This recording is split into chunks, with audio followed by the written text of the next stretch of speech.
there we go. Hey guys, how's it going? Hope everyone's doing alright. Just check my levels, just realised my levels are actually quite low. Yeah, hope everyone's doing okay. So, at the end of the last stream, one of the things we were talking about is that I wasn't too keen on direction. Like, coming back to the project, I wasn't too keen on where it was going. So, on Saturday, rather than stream, I kind of sat down in a Discord with a few friends. We all just worked, and I spent the time just kind of fucking about, to be honest, and seeing what I could come up with. So obviously the old thing was going to be, we got this kind of writing that's come to life type thing.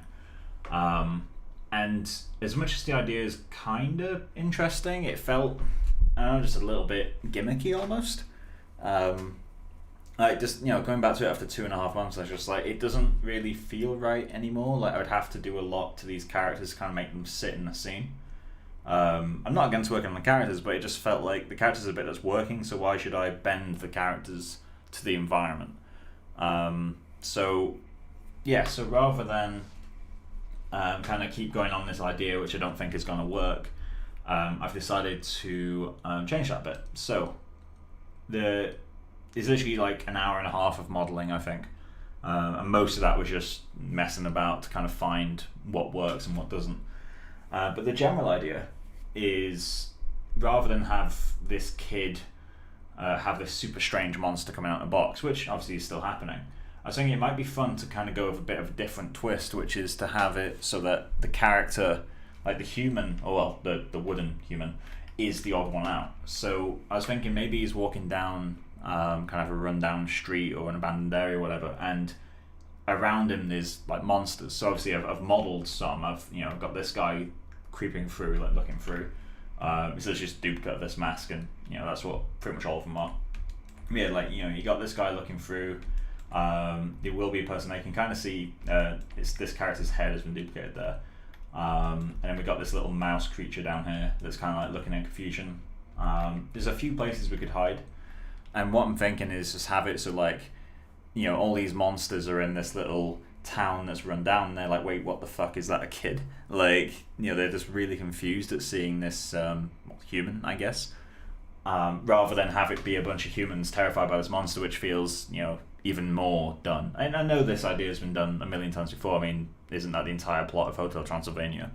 But either way, it might be fun to kind of experiment with that. So I did draw, I can't draw for shit, but like a general kind of like, have this like fuzz, like have this guy be kind of what most of them are like. So have hair kind of flowing out wherever these monsters are. Maybe have a little guy coming out a drainage pipe. I'm not too happy with the ground yet. I kind of need to figure out something that's going on there. And yeah, also when I posted this, I got a few interesting notes about the groom. One thing that was pointed out is it kind of worked with this old composition. Obviously it's an old groom, but like having him be stationary, this made sense. But now that it's actually him walking through a scene, it doesn't make any sense for the fur to be kind of flowing straight down. It should be kind of going with the wind or like the inertia of walking. So I need to kind of change the groom to kind of match all this stuff. Other than that, I don't think there's any changes that are specifically needed groom wise to make it work in the scene. Like, the kid kind of already accidentally has that. So yeah, that should all kind of come together slowly. So this stream's going to be primarily just testing stuff, to be honest. I also just realized I need to share this stream to my Facebook. Let me just get that. Mute. Then let's get that in there. Bits more work on this little guy. Cool. There we go, got that posted. So, yeah, I'm just going to get on with it really. I still need to figure out exactly what I'm going to do. Part of me is wondering if I need to have kind of the street be raised so it's like sat on a curb. Because that could also give me a little opportunity to add a monster down here, like looking through kind of a stormage drain. But then at the same time, like the type of building and fence and that sort of stuff, it doesn't really fit in my mind. So I'm not entirely sure how we're going to go with that sort of stuff. One thing I do know is that we do need to sadly remove the paper base and the grass. So let's get rid of that.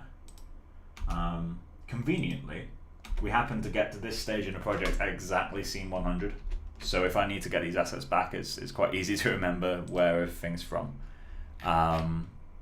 But yeah, so as well as I haven't actually set up. I'm really weirdly underprepared for the stream today.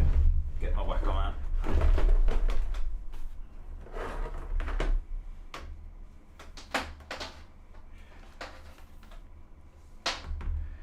You didn't post it anyway? Yeah, I just posted it on Facebook. Like literally a minute ago. There we go. Where's the Wacom pen? Your stream. Wait, I'm back. I'm kind of lost on that.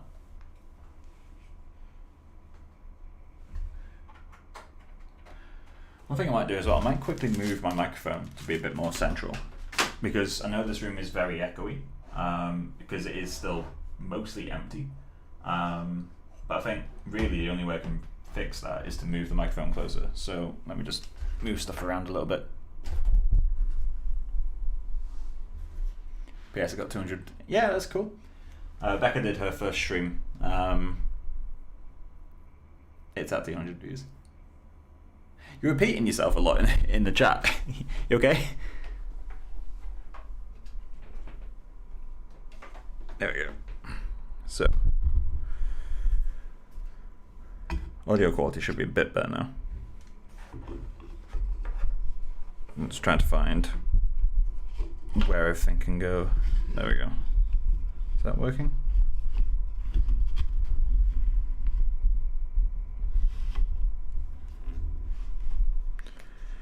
There we go. Right. Sorry, I'm just moving things around.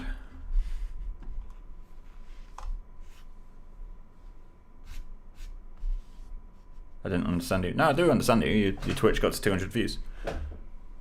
Oh, right, okay. No, I understood you first time.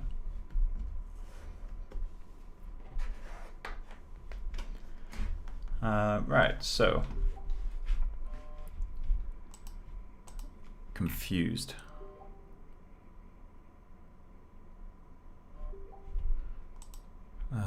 Let me just turn my speakers off. There we go. So, let's see if we can figure out what else we're going to do. I should probably take this back into Critter. So let me just get that in there.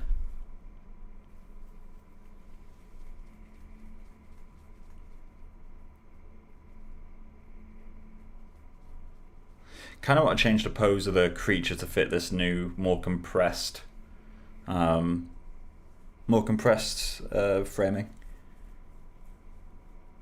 Which luckily is easy enough to do, but so let's open that up. Cool.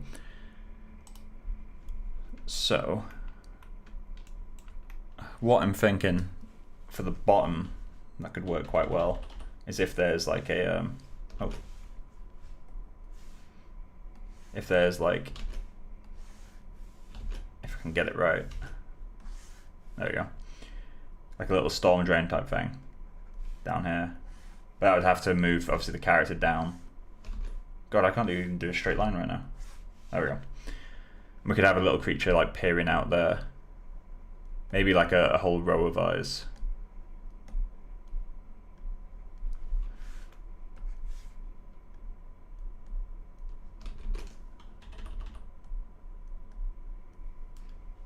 Maybe 8 eyes, that'd be nice and creepy.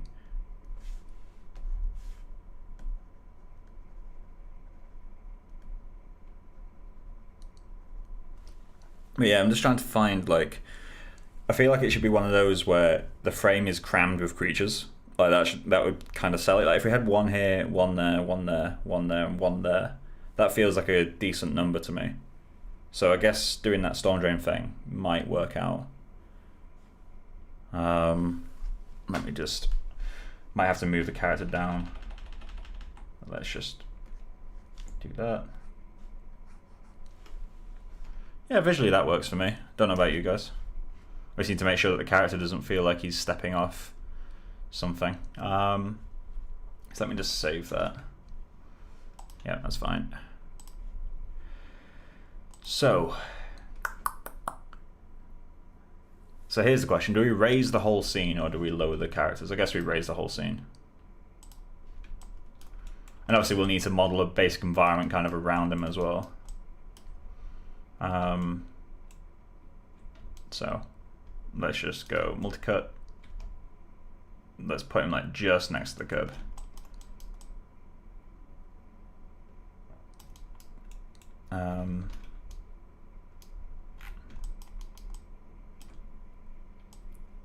There we go. Extrude face.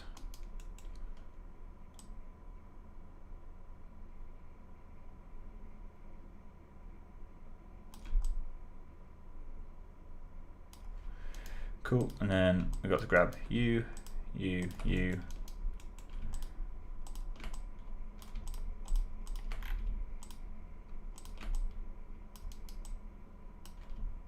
Grab this little guy.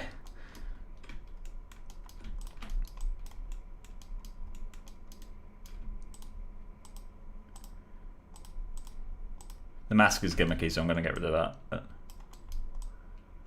is that everything? Grab that guy too, and that. Cool. And let's just move all those up.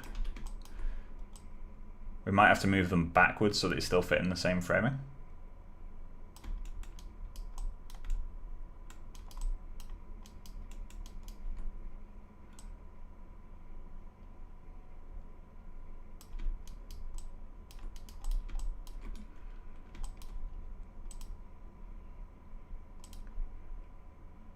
No, framing still works. Okay. So he feels like it's further back now, though.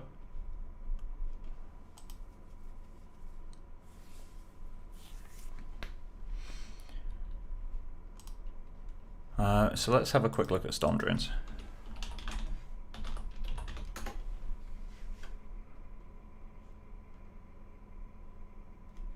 Images.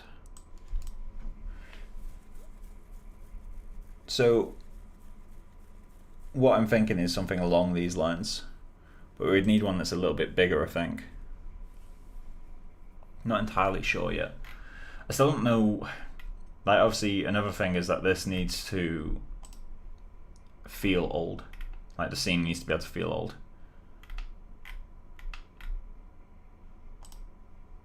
Don't tempt me.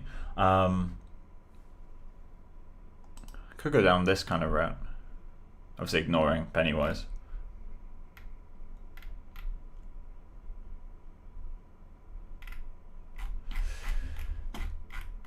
Let me just search old.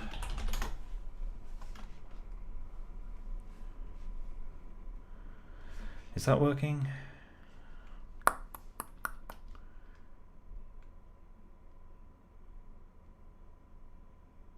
How old are these types of drones? I have to do some research in my free time, I think. But let's just quickly get something. Perspective. Edge. Bevel. Oh, didn't mean to do that.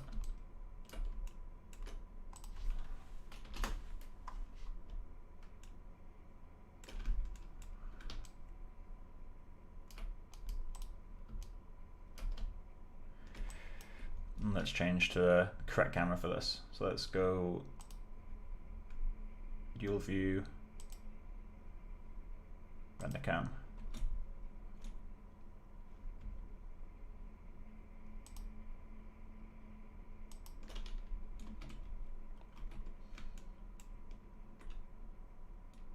The fuck?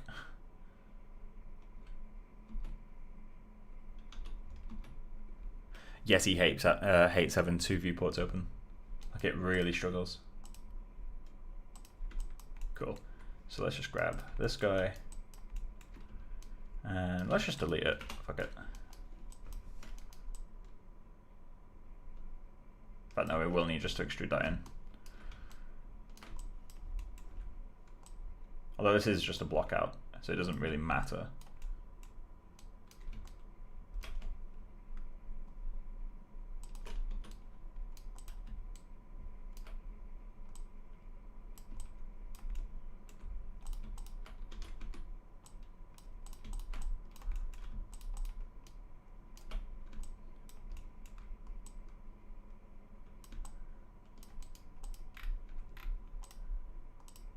should just grab that mask again. It's my placeholder for basically everything.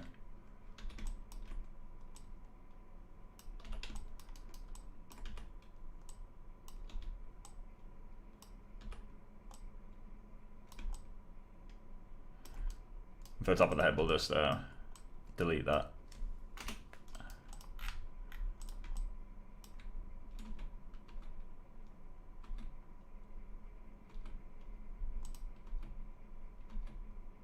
Come on, there we go.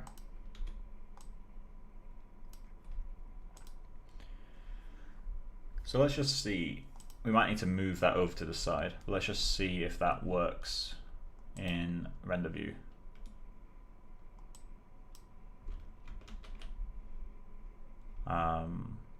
Yeah, let's start going.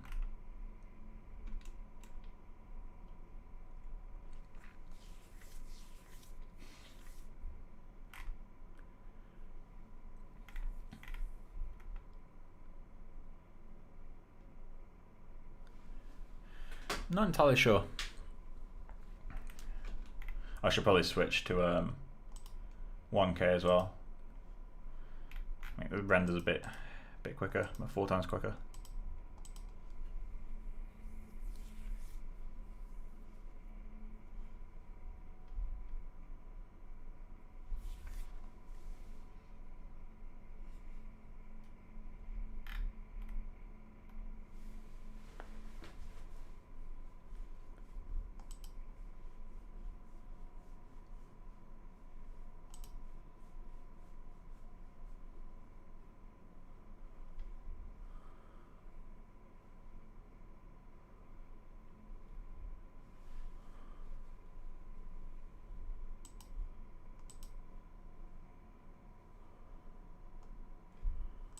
There we go.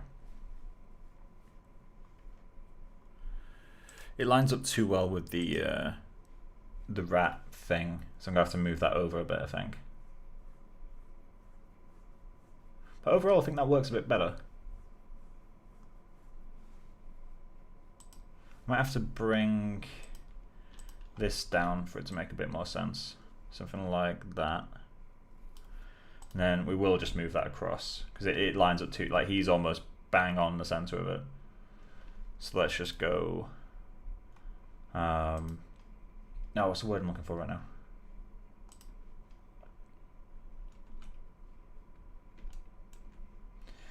Let's just hide the grims as well. There we go.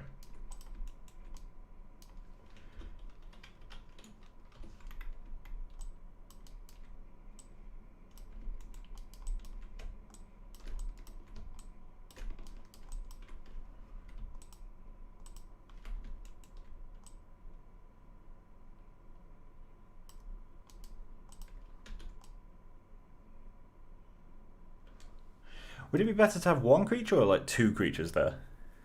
Because I know that I'm giving myself like exponential amounts of work when I do this, but at the same time, like, I've already spent this long on the project, I may as well make it longer, you know? I think that might work a bit better. Let's hide that group again, actually.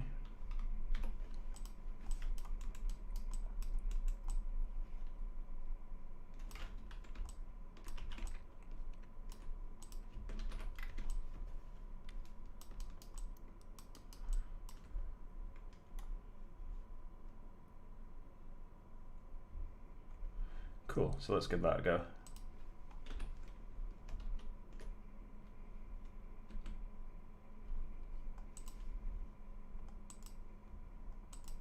Lighting that could be quite a lot of fun as well. There we go, that works a bit better. He now lines up with the edge of it, but I think that's more forgivable, to be honest. Hey, Shirley.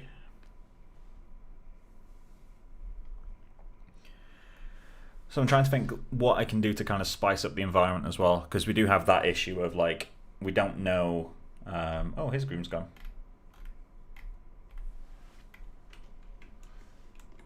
It just randomly disappears sometimes. I mean, we don't need it right now, so I don't care, but yeah, what was I going to say? So, like, in terms of spicing up the environment, making it feel, like, really nice, I'm trying to figure out, like, what else we'll be adding. like, is this going to be paving slabs, or is this going to be like a cobblestone, or like, he's me silently watching from the comments section. What, this little dude in here? That'd be fucking great. I am looking forward to putting a groom on these. I kind of want to make it, I don't know why, but in my head right now, I've got the monster book from Harry Potter in my head. Like, just have this, like, fluff kind of, like, leaking out through here. I know that technically I should have a grate here, but at the same time, I don't want to add one. So I'm really, really not sure. And I also need to make sure that I'm not just adding shit for the sake of adding shit. Like, you know, there should be a reason for this stuff to be there. At least to some degree. One thing's for sure, though, I definitely need to pick a era and time. Because this feels too modern to me. Like, without this, it could easily be, like, early 1900s. With this, I don't know, I mean, I'm sure they had that. Is that little mouse? That's great. Yeah, I'm gonna make a little monster mouse type thing. I've got a drawing in here. So, like, my general idea, because I don't know if you've seen the other stuff, is like having like monsters paying through, and like, you know, they're kind of matching this guy. The overall idea for this project has gone from little creation that's come to life on the writer's desk to you know, this kid being like a one-off, like an incredibly rare thing within a world of monsters. Basically just fucking Hotel Transylvania, but a bit more oldie-timey and with a different art style. But I feel like that could be quite a bit of fun to do if I can execute it. But I need to figure out when everything's based, because otherwise it's going to look really inconsistent. And so I'm going to need to research, like, you know, when were different types of grates and that sort of shit. I know it's like I don't need to, but I feel like I have to. But yeah, I might legit, like, it gives me a excuse to play Red Dead Redemption. I might just go into there and see kind of how they decorated their kind of older rundown environments. But yeah, so we'll see how that goes. I think overall this idea definitely works better than the old one. It's just a case of what I make everything out of now, and if I do it in shader or if I do it in model, or because these projects I generally intend on like pushing things too far, like getting obsessive about things being built the way they are in real life, because I kind of enjoy doing that, and I don't get the chance to at Blue Zoo. I didn't really get a chance to at NPC either, to be honest, but yeah, it's kind of like that itch that needs scratching kind of thing. So let's start creating a bit of separation. There we go. So obviously this curb, this is all placeholder for now, so I'm not too worried about, you know, topology or anything like that. I'm just gonna, you know, throw stuff together basically.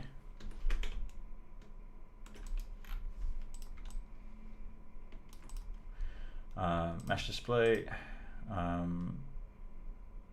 set to face, soften and harden edges.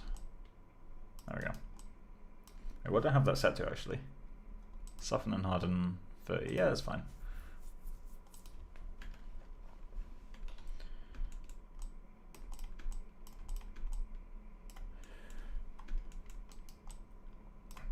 Should probably get rid of that door actually.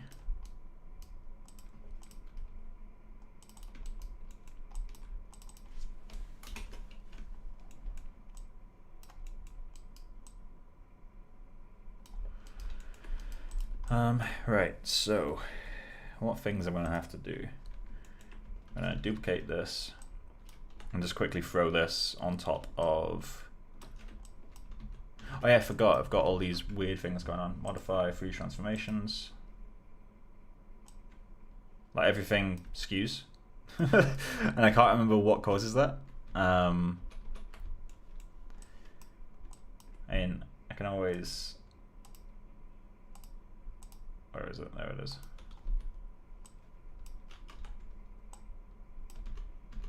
So strange.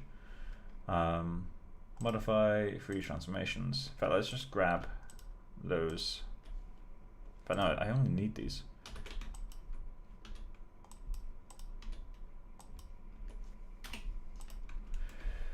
Modify, center pivot.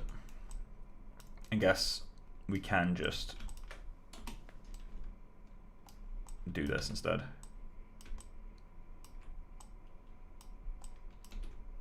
Rather than export it as an object and bring it back in. Just fucking do that shit. And then I guess we should go wide.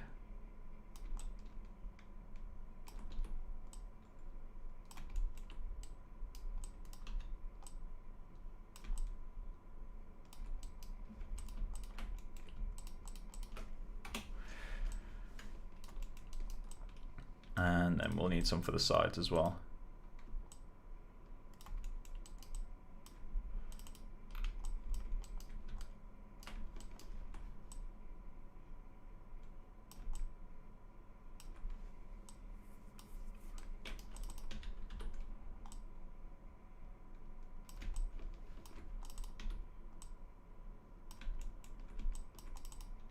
I actually need to bring all these down a bit as well. Like that.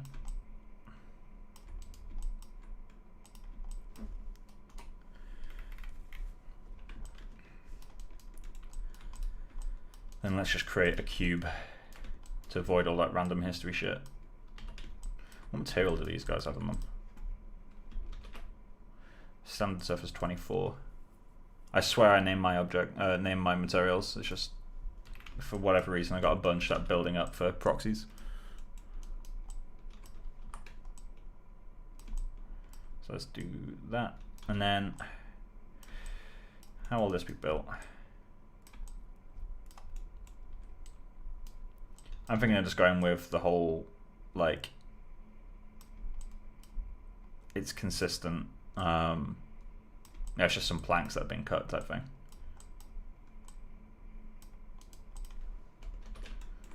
And then just move that back. I'm not going to worry too much about lining them up perfectly.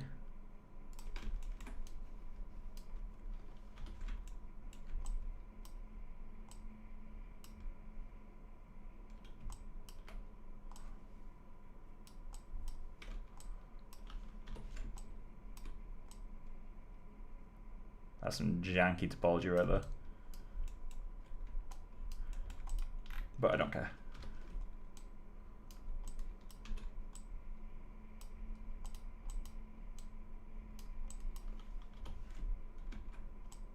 Oh, that's actually lined up. I was looking at the wrong thing.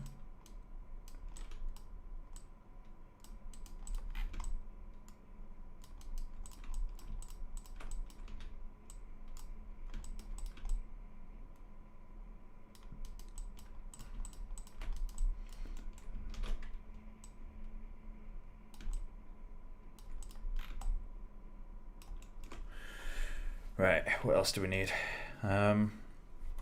This guy I'm not too worried about yet.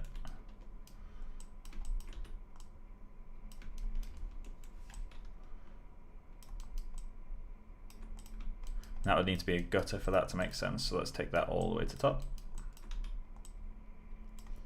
I'm obviously not going to bother modeling stuff that's all the way to the top of the building.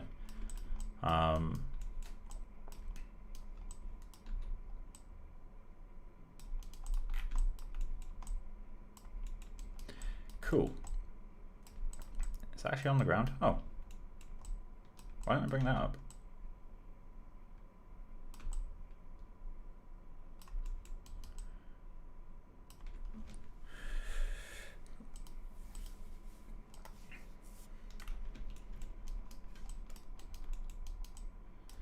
And then another question to be had is, does this become grass back here? Like, is this like a little garden-y type area that's overgrown? Like maybe just behind the fence. Let's just grab that edge loop. So maybe like it stops being concrete there and becomes dirt after.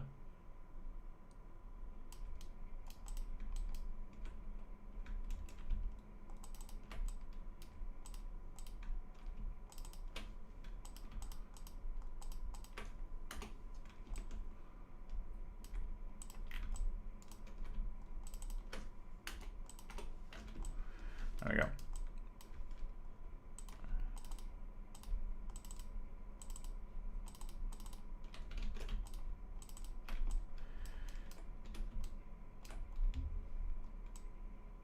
So that could be dirt or something behind there, maybe.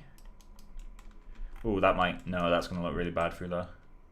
And I know it would be covered in grass, but nah, it's going to look really weird.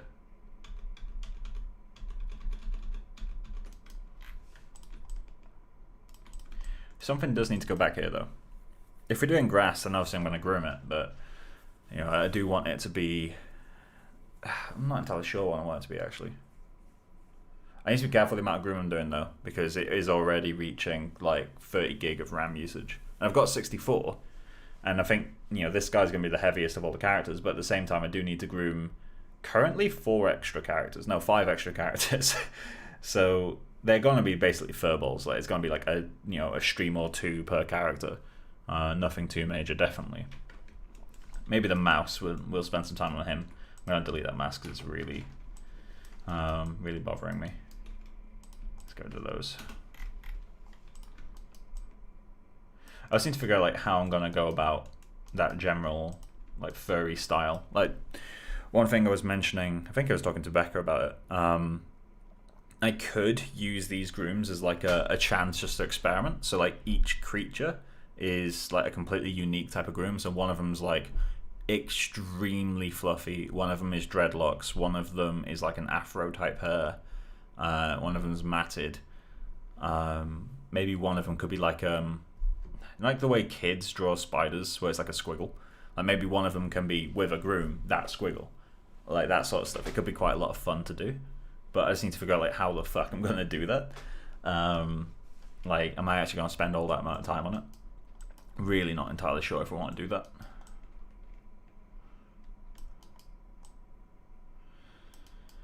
I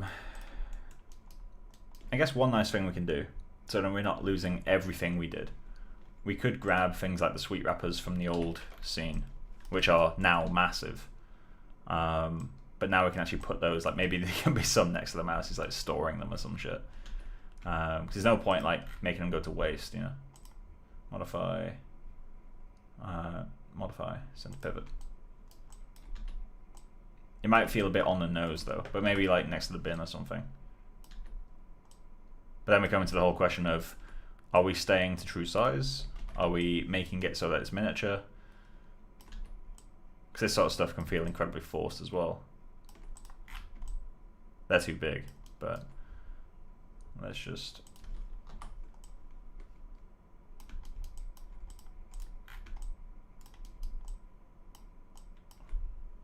Out of curiosity, let's see what that looks like.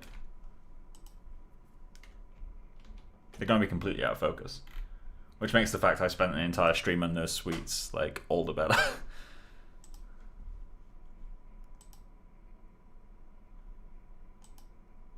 Getting a bunch of friend requests at the moment. I've not posted anywhere. I'm not entirely sure what's going on there.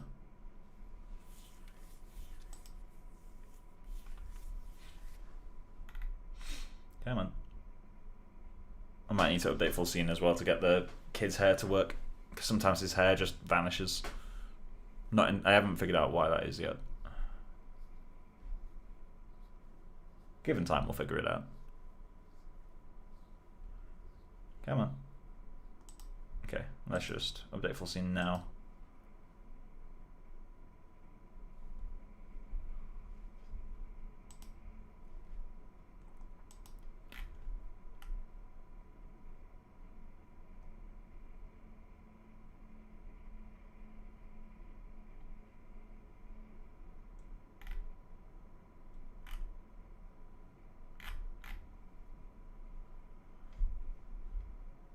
Not working? No, there we go. Hey Becca. You alright? Run the cam.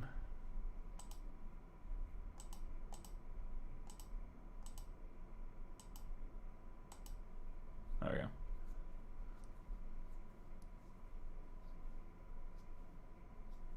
Oh, not you, Mike, the other Mike.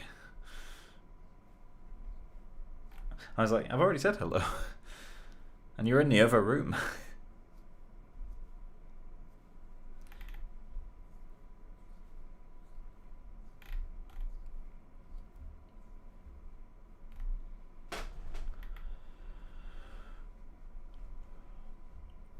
Yeah, I think his pose definitely needs to change.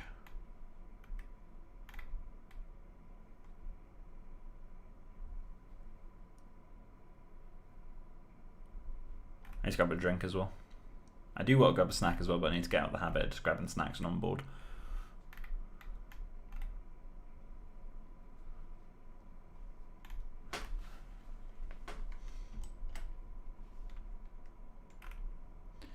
All those hours of work on the sweet wrappers. Look how beautiful it looks. I could give... So, one thing I'm trying to think as well is something I really like modelling is things with really beady eyes. I think that could be quite a lot of fun. I just need to figure out how the fuck do you light something like this. I also just realised that the depth of this is completely off. Should be as wide as the path.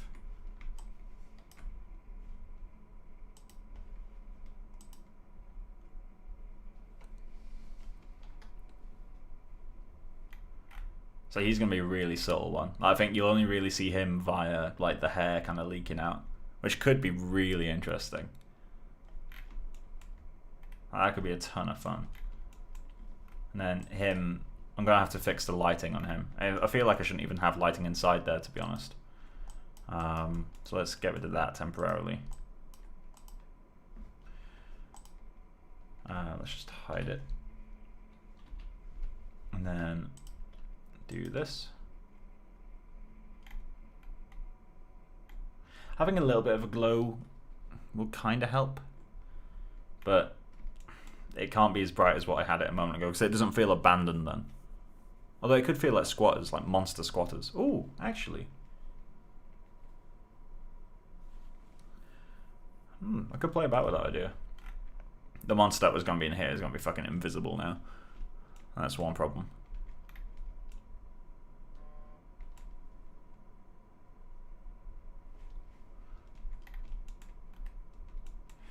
Yeah, this pose feels weird because now the problem with this pose now is that it feels too straight coming out here because we've changed the height of the camera, and it's also this lines up perfectly, which is really bad. It builds like a ship's sail type thing, which doesn't look good like in the slightest. So we're gonna need to look into what we can do about that because we cannot keep that.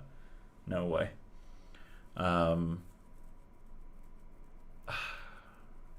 What do we do?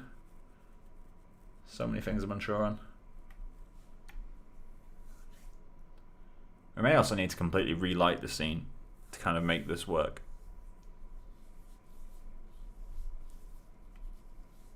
But I feel like you could have quite a lot of fun. I should speak to like lighting people and be like, yo, you've got complete freedom, what do you do? Maybe Nick would be interested. Right, so I need to add some height variation to these guys.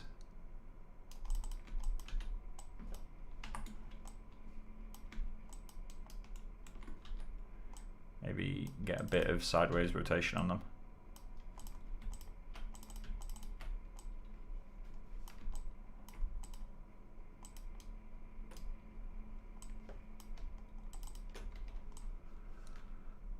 Not too much variation.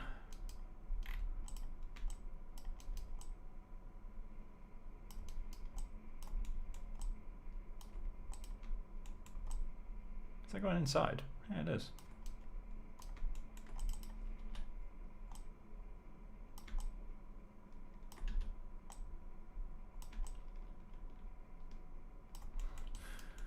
Hello. I can't just have holes at the bottom of everything though.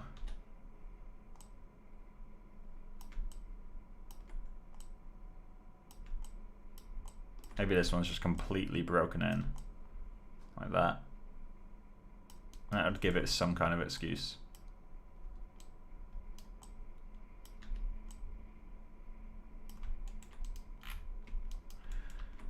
So let's get rid of that face. Let's put that one in.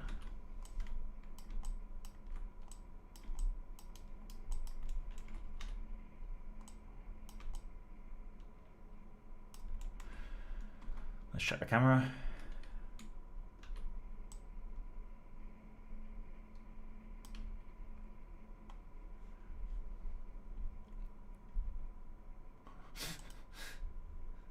In viewport it looks so much more goofy than in render.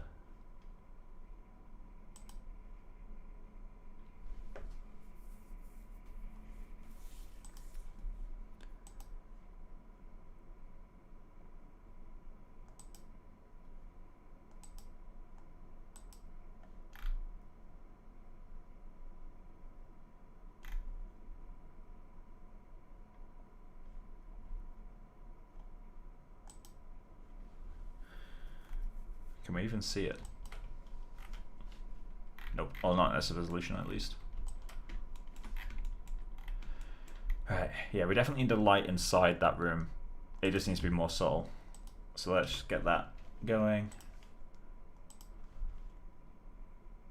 Currently it's way too bright, so let's go down to 11 exposure. So it feels more like a candle light in the room rather than that's really bright. Is there point light? Are there point lights in Arnold? I'm not using a mesh light.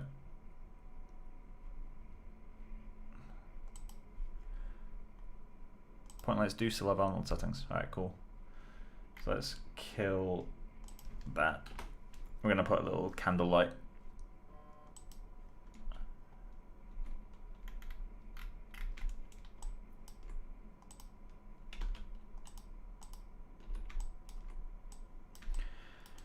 So, small detail, but let's have it on the ground. In the middle of the room. And flames burn at, what is it, like 3200? Something around that.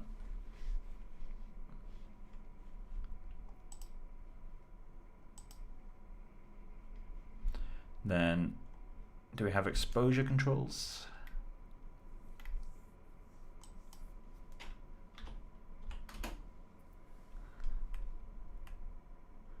There it is. Let's go to 8. Way too bright. Let's go 6. Just so there's a little something, you know? Like the light outside is still the brighter of the two lights, but there needs to be something inside. Because otherwise it's just gonna feel like a completely empty room, which I guess we could get away with potentially, but I don't know, it feels more helpful to have that. Just again, quickly check if it's actually working.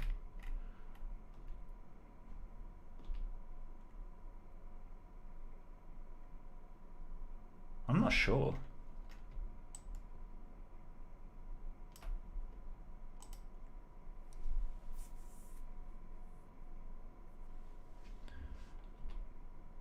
No, it works better without it. Alright, fine. Maybe we just need to go lower exposure so that it's more subtle.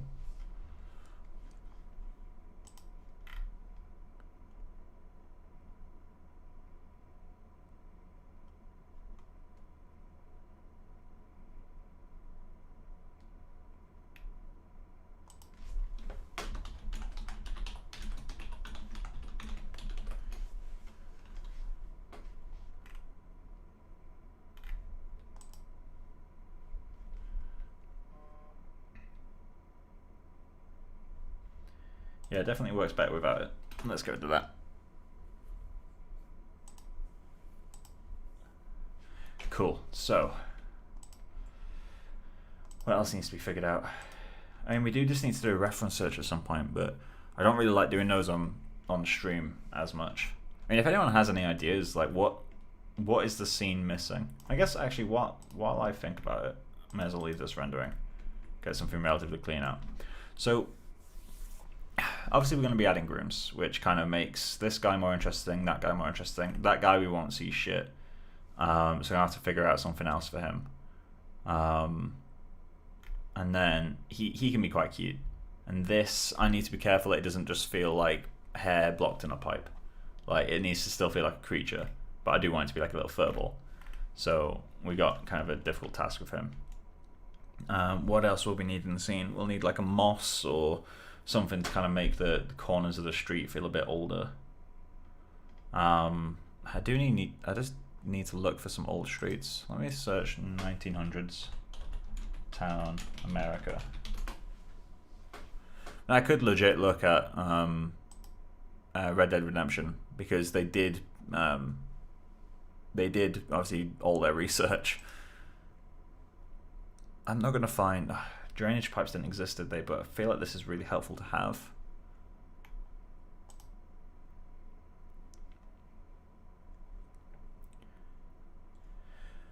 And let's see. I wonder what London looked like in 1900 actually.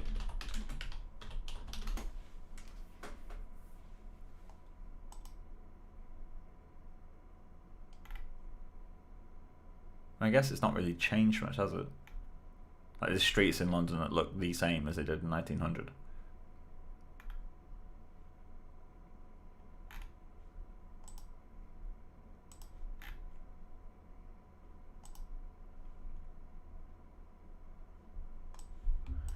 It's like, obviously this is too urban for what I want. This type of paving stone could be quite good, so I guess we'd have to go with brick on the house.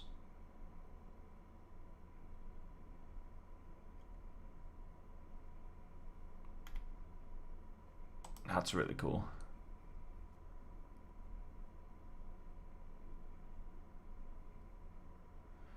Yeah, we could go with a completely like run-down brick. Might be helpful. That's 1937, Jesus.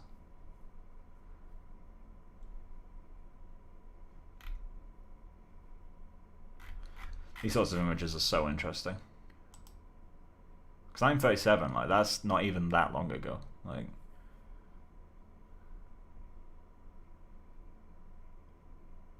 what am I doing right now? Tools.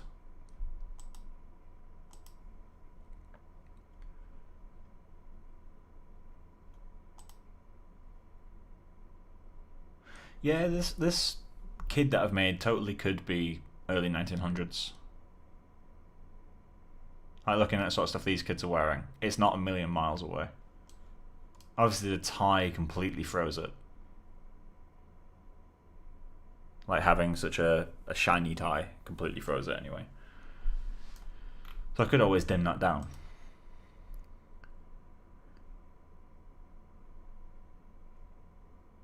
So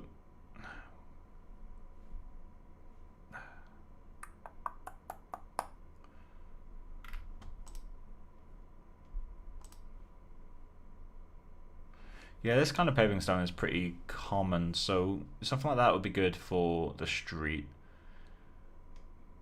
But then this is supposed to be on a main road, not an alleyway. I'm trying too hard to find reasons to have this, but at the same time I do really want to have this, because that's just like quite a cool little thing. But I really enjoy having that.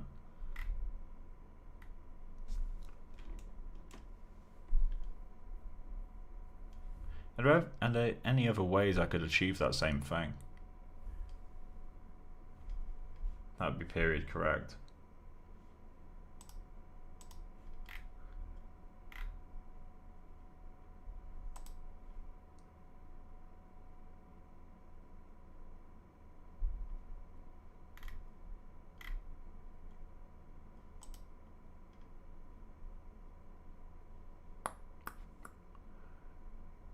That's New Orleans was still cool.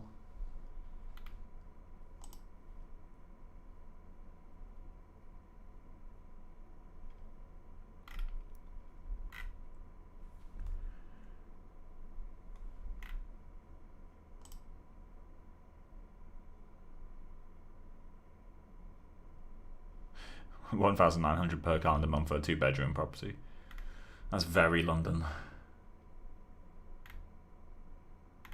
Life is so much cheaper outside of London. Bristol City. This area looks cool. Hanover Street.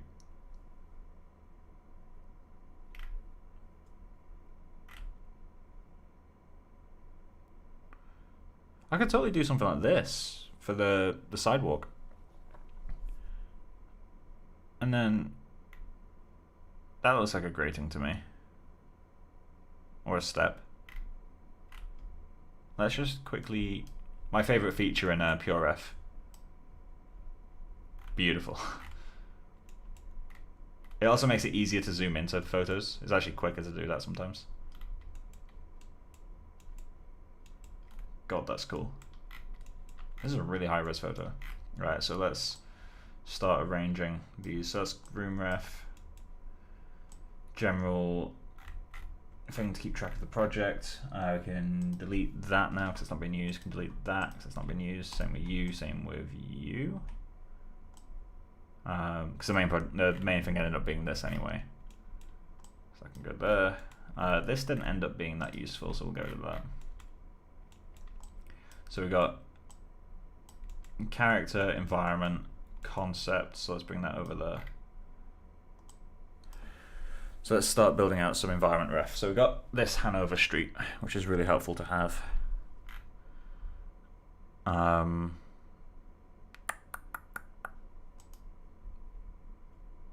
Litter-wise, this could be quite helpful. Bring that over.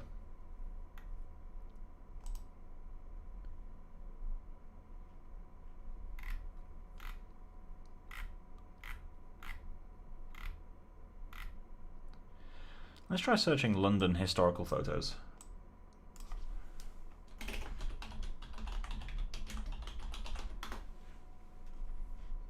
Obviously, a lot of them are going to be on landmarks, but surely some of them will be on the streets.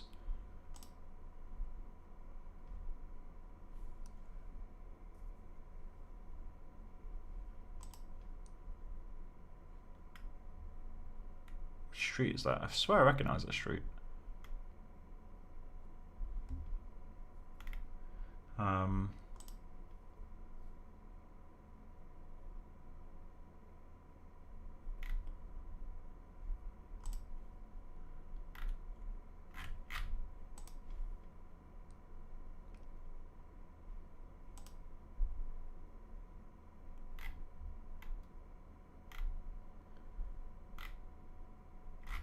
Let's add the word slums.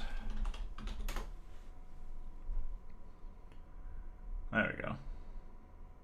And then is that still searching for large images? Cool. So now it's all fucking drawings. Right.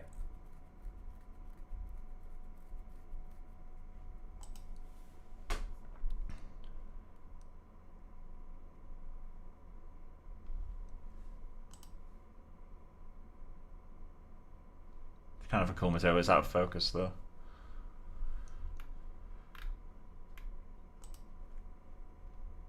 It's kind of helpful. Let's get that in there. Then I'll organize my reference once I've got a few images that are kind of cool. Gustave Doré. I almost did a project based on this ghost stuff. I actually reached out to a museum like years ago, specifically to ask if I could get like a curator. Back when I was picking like my major project for university, so like the year-long project we do, one of the things I wanted to do originally was a fan art of like one of his pieces. It was I can't remember the name of the piece, but it's in like it's at the back of a circus. It's like all the staff just kind of going about their lives, and it's really cool images. Cool image. Reached out to a museum and they replied in French, and I think it translated to "We don't have it anymore." But they didn't tell me who had the artwork, so I couldn't get anyone to kind of go through it with me, which is a shame. Back when I actually put like full effort into researching my projects. Those days have passed. This might be helpful. The housing disaster.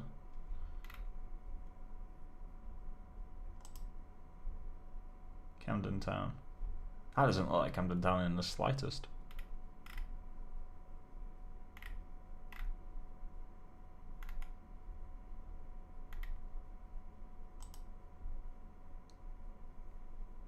Yeah, this type of ground was really popular. I'm gonna get that as well because that's really helpful for debris.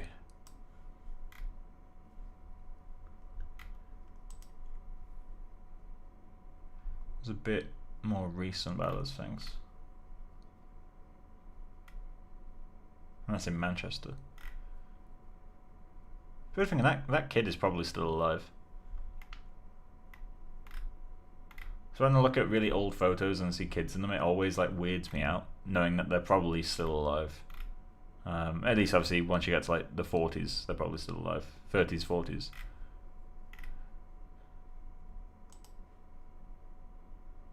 I was there actually fairly recently. It's pretty cool. Okay. So, reference-wise,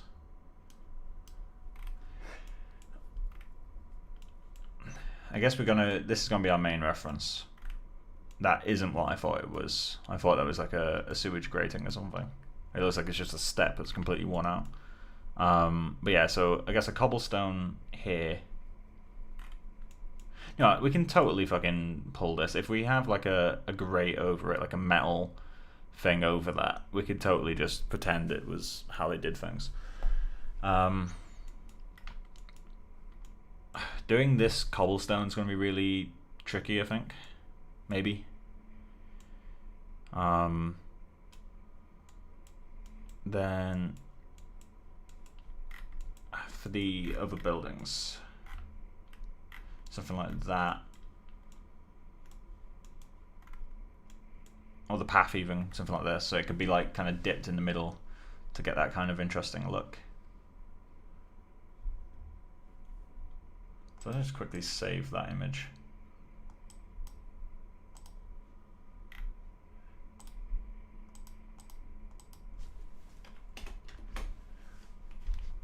Cool. So let's get started on modeling, I guess. So who's watching right now?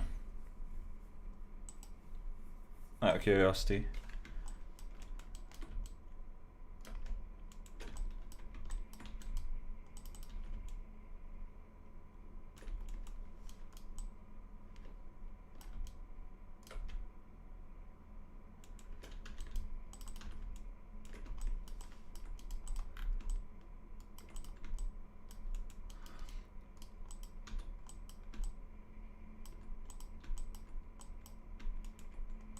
Get a bit more randomness in that.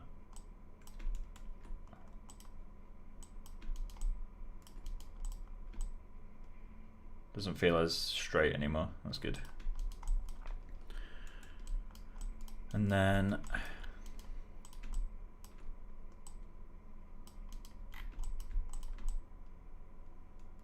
we're just gonna need some height variation. Obviously we'll be splitting these meshes out. Like this is just a proxy mesh to figure out where everything goes. But over time, we'll be, each mesh will be kind of built up. I don't know if I'm going to do textures procedurally or if I'm going to just go all into Mari. I'm going to try to do quite a lot of it procedurally, I think. The cobblestone's going to fucking suck. Like, I'm going to hate doing that so much. In that said, I think all of it's going to be tricky in its own way. I am partially tempted to model the brick, to be honest, because I want to kind of chip away at some stuff, maybe even remove a brick or two, which when you're doing kind of the procedural, well not procedural, when you're doing bricks that are kind of textured on, that gets a little bit trickier to do. Obviously I can do best of both and like model some bricks and texture others, but maybe texture ones that are further back. Oh yeah, this mask's face when you've got it like not behind. I think that kind of makes it creepier, to be honest. But yeah, makes me laugh. Right, let's go for some quick wins. So I'm gonna edit edge on you. Cool. I feel like that should be way less polygons. So let's just quickly half the amount of polys.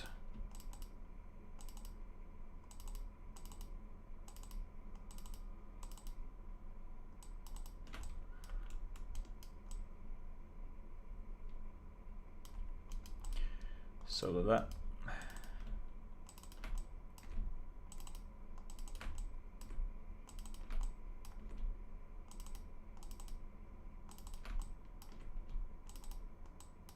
I know I fucked up somewhere. Right. Says that a little bit better.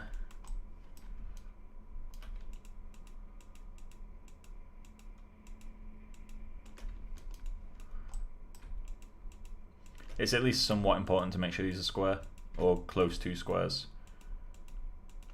Because otherwise when you subdivide it, you end up with really long polygons, which never gives nice results. Like whenever I see people defending like stretched polygons, like I always cringe a bit.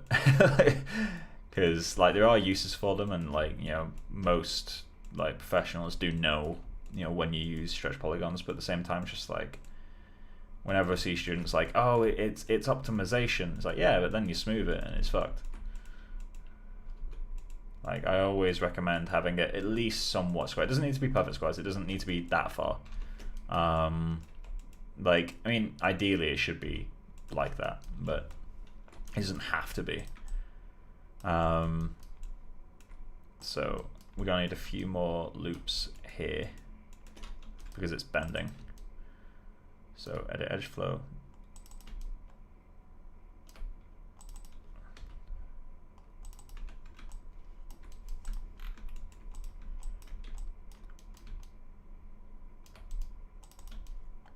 Edit edge flow on you.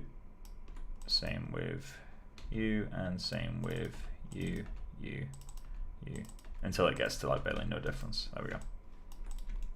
And I guess that one needs to be relaxed a bit, doesn't it?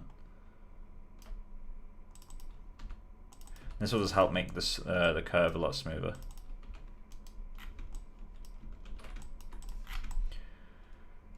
So now that we got that, we're gonna need a poly strip around it. So let's just duplicate it for a moment. Let's go with there.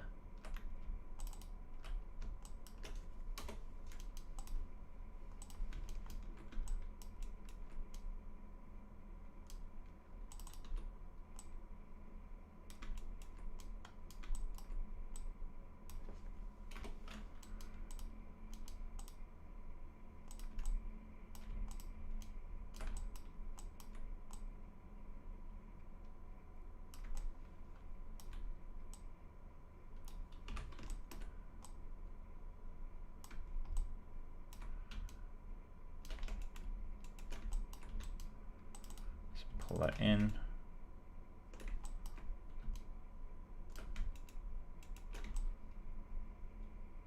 Actually, they should be straight, shouldn't they? Cool. So we've got that in place. Let's just give that a little bit of thickness. In fact, actually, we'll be extruding that. So let's just do that. And then modify, center pivot, scale it up, rotate it slightly so it's not perfect. Maybe pull one side off the wall a bit. Trying at least a tiny amount to kind of keep the length of these the same. There we go, something like that.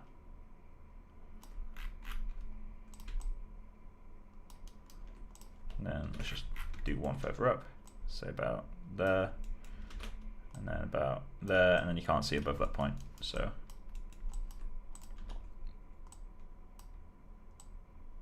we will buckle the pipe as well to make it more interesting.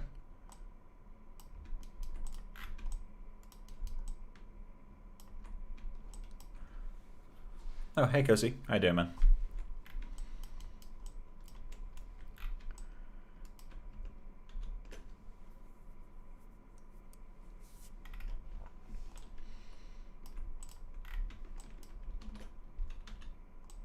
So how badly does that affect the lighting? Let's find out.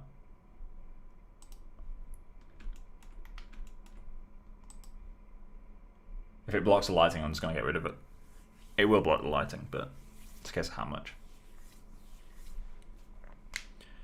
Because it is off frame, So I'm not too worried about what's on and off frame. I just care about how the characters look. Whew.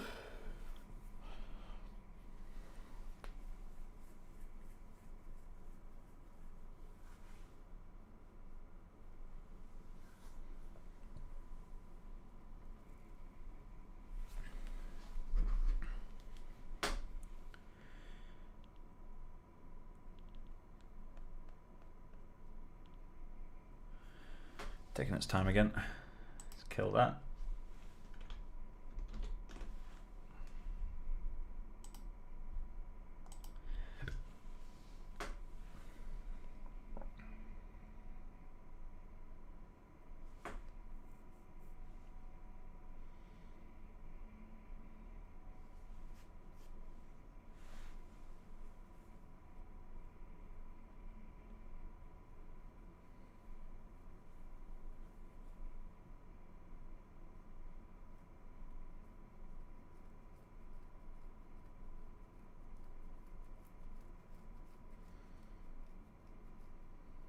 Come on. Still initializing the render. This is what I'm worried about adding tons and tons of grooms for. I may have to do a certain amount of them with Arnold proxies. Or stand-ins even. Yeah, so when we put that house there, it completely fucking kills it.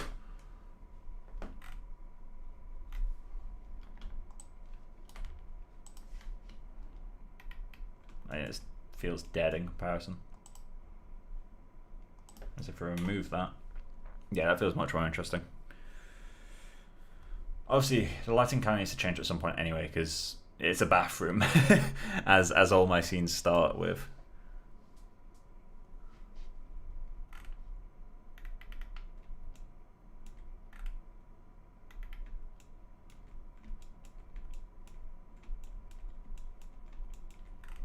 Just about make that out. The other one's hidden.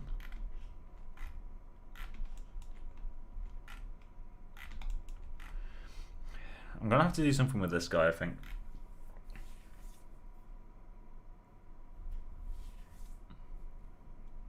Not entirely sure what I'll do.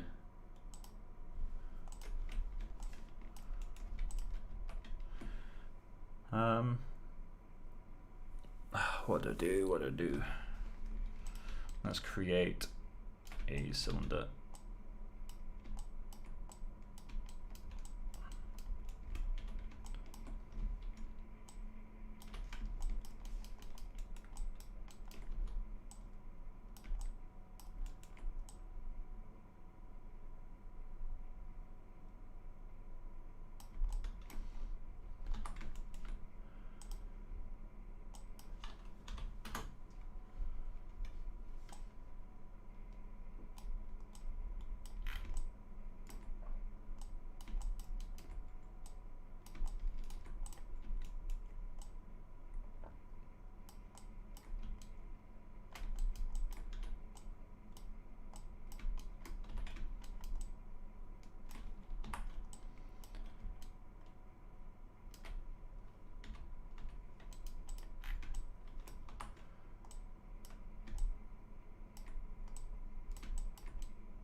Get ready to see how little my laziness knows bounds.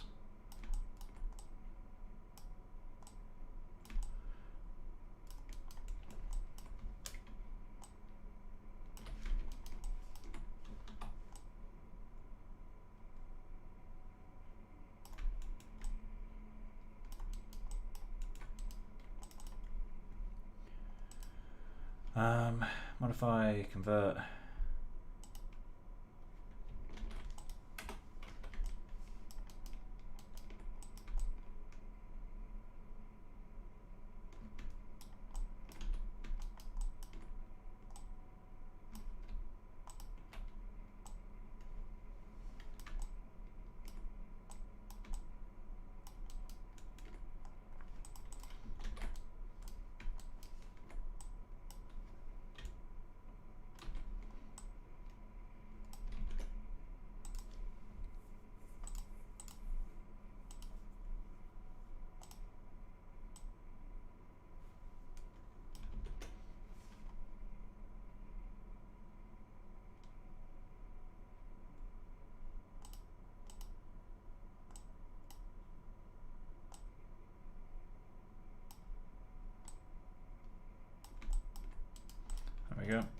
let's convert that.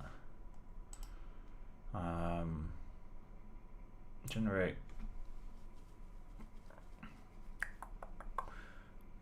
curve utilities and attach brush to curve.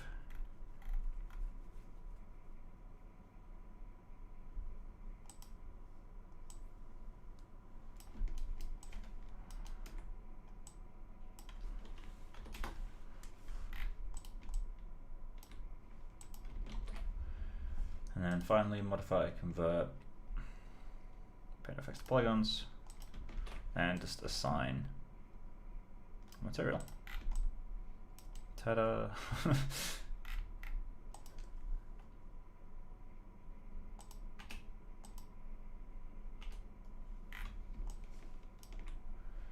Cool.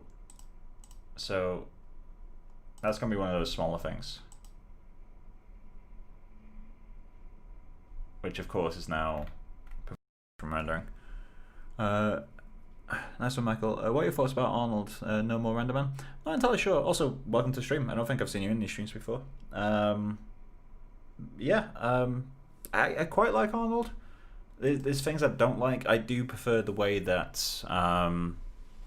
Renderman looks, to be honest. I do prefer working with Renderman. But that said, Arnold, because of the way it's built, is quite nice. Like, it's completely, everything works. Which I do really enjoy. Well, I'll say everything works. Let's see if we can actually get this to fucking work. But yeah. But I do like, obviously, how tightly integrated Arnold is with Maya. So my brain's gone completely blank at the moment.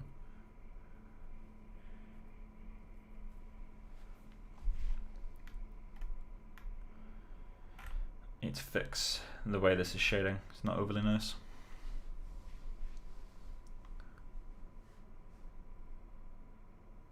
Yeah, what do you think though? Because you use, if I remember correctly, didn't you used to use V-Ray?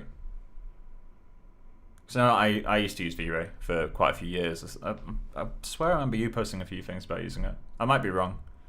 Either way, your work looks good, so it doesn't really matter what you use. But yeah, my chosen render tool is normally Renderman. Just grown to love it over the years.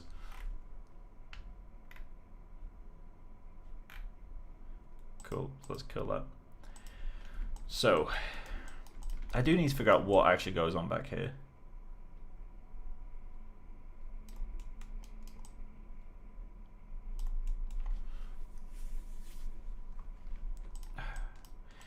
Maybe I was right before to do like a grass type thing here. Let's just do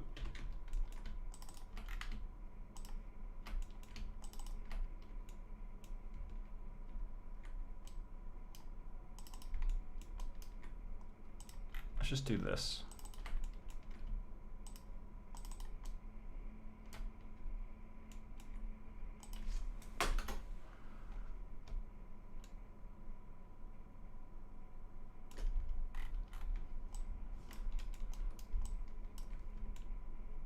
Maybe what it needed was something more along the lines of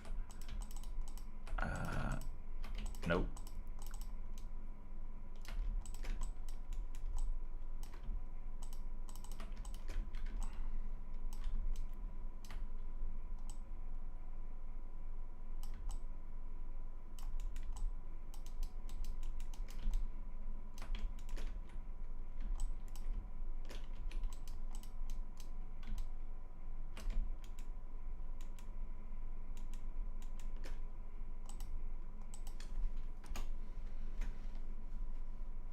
You've been using Corona for 3ds Max, but like V-Ray and Maya. Yeah, it's V-Ray was really good. The only reason I stopped using it is because there's like, at least until pretty recently, there's no free version. But by the time they released their free version, I was already gone.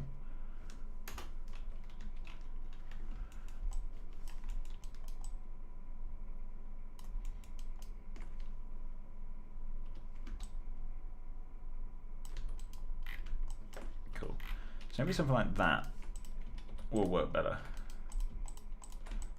Have this little guy sat on top of that, that would allow me to do grass behind this without it feeling too out of place, I guess.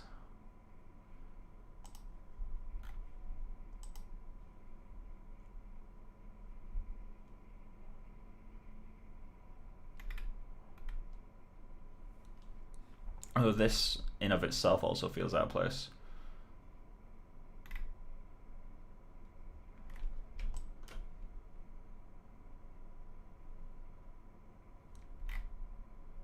Yeah, it doesn't make much visual sense. Yeah, this is going to be one of those kind of streams where not a huge amount happens. Like, we're not going to be doing anything glamorous in this stream. I mean, it's a bit late saying that now. It's already an hour and 15 minutes into it. Come on. Yes.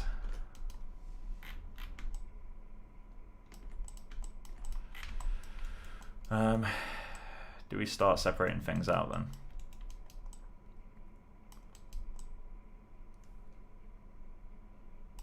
So how come you use Corona? Is it because of the way it does, like the way it handles colors? Because I remember seeing quite a bit about, I mean F-Storm as well, I guess, but Corona handles colors in a really nice way.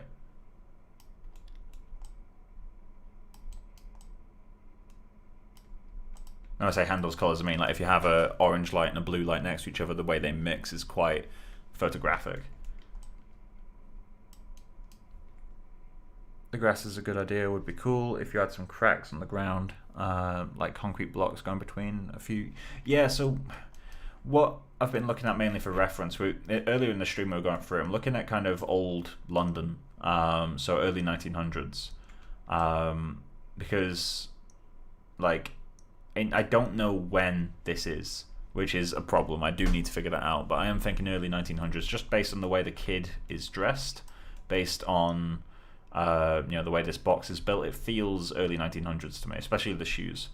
So that'd be a good thing. But then, you know, this grating doesn't really match that. This feels more like America in like the 40s, 50s to me.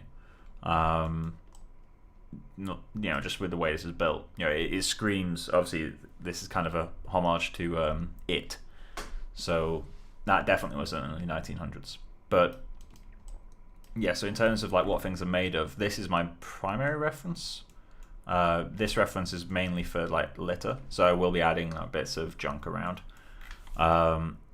This reference is kind of extra helpful, just like, you know, seeing how the path is sunken in over the years of use, because obviously early 1900s paths, they were like that for years and years and years. So there's no real pressure to make everything look pristine. In terms of cracks, I could do, it's more a case of like, this ground doesn't really seem to crack in the same way. Like, the wear on this seems to be more trampling it down, like wearing it smooth almost. But then at the same time, cracks would form around like that storm drain. So it's hard to tell what's going on really. And then in terms of the bricks for the building, I think I might have actually lost the main reference I was looking at. This one's pretty helpful. And I am genuinely debating like modeling that rather than texturing it, which I know is overkill, but it's only the corner of one house, so it doesn't need to be perfect. Hey Francisco, how you doing, man? And thank you. But yeah, so I have no idea how I'm going to do the cobblestone, to be honest. I don't just want to go onto a website like Polygon or you know, like Surface Mimic or something. I don't want to take anything from there. I want to make everything myself. But yeah, no idea how I'm going to do it. We'll see what I can do in Substance. I might have to go into Substance Designer, or you know, just hardcore sculpt this shit, like make an alpha. Not entirely sure yet. And yeah, we've done a bit of a reference clean out. So I do quite like this old idea, but it's just not working quite. I feel like this would work better for a different project. So I'll come back to that at some point. Maybe I'll do another miniature project at some point.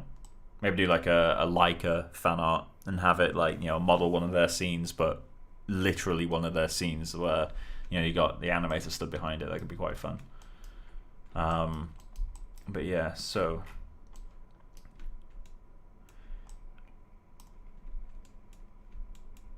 shall we start separating things out? I guess so. No reason not to, right? So let's go. Okay, so the curbs will be a separate mesh. So I'm wondering how the fuck do you build shit like this? Because I'm not an environment artist. Like, environment art is not my thing. I know a million ways I could do this, but I don't know what the right way is. Because obviously, like, you could just do a mesh like this and then texture it and, you know, create masks if you want to do stuff procedurally. But at the same time, Designer and Quixel Mixer could give you something more specific. Yeah, I guess so. I don't actually have Quixel Mixer, but it could be worth looking into. And in the case of Designer, I do have Designer. I'm not particularly great at it. We do use it at work, but I personally haven't dived into it much. But I've been mainly like a debugging and groom guy for a while now. But yeah, I don't know. Let's just get a little bit of a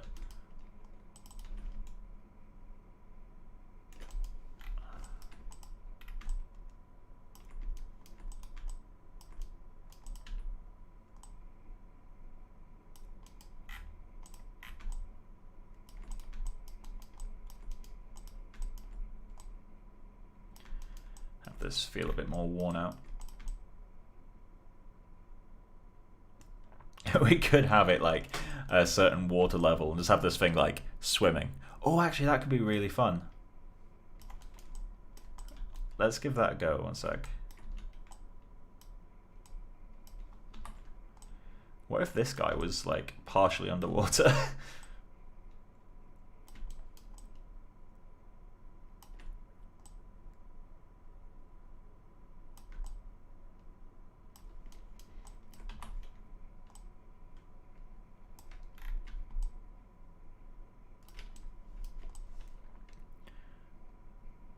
I mean, obviously, like, it would flow down a bit here, but so let's mimic that just a little bit.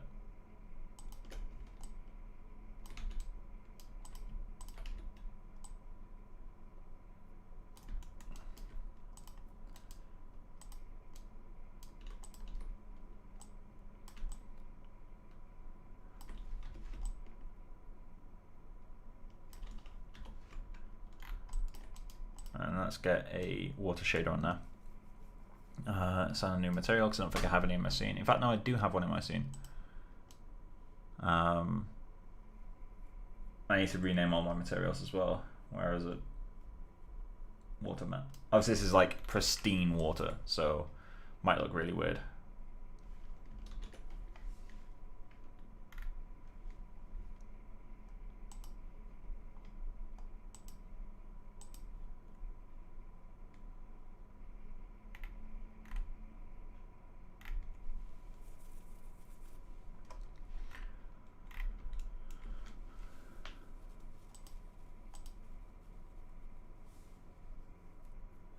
Smooth this mesh.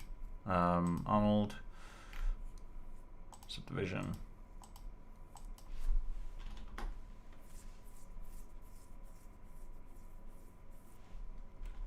Although I feel like I am slowly losing track of the whole miniature thing.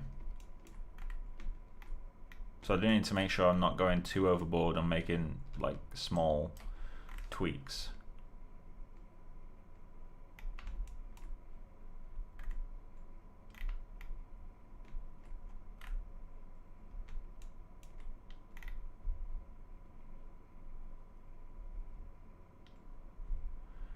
Let's get a small light in there.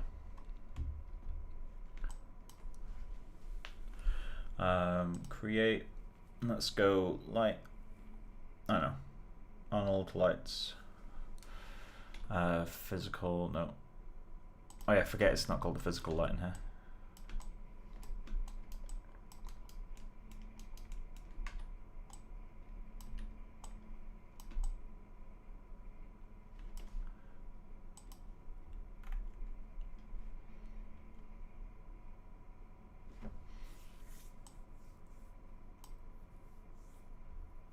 Let's make that considerably more subtle. And let's go with temperature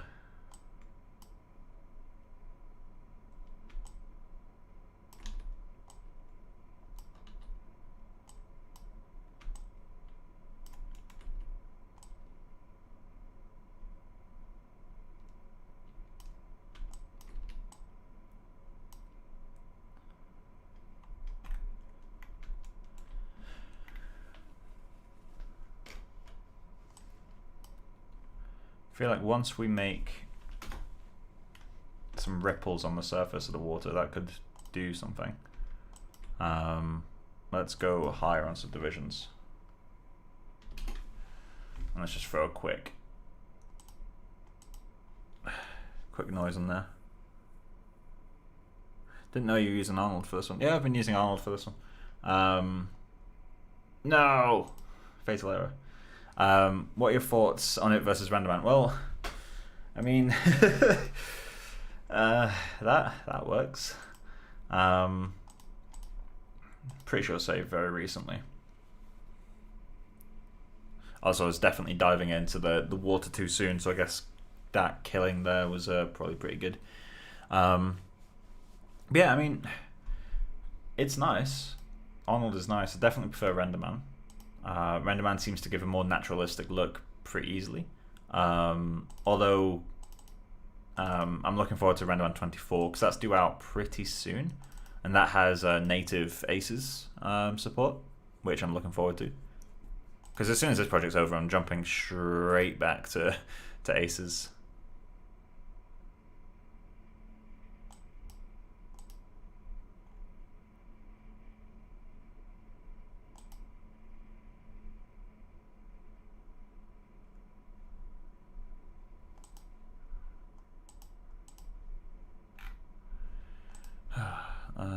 I love render, man. Oh man, I love render too. So let's keep that there.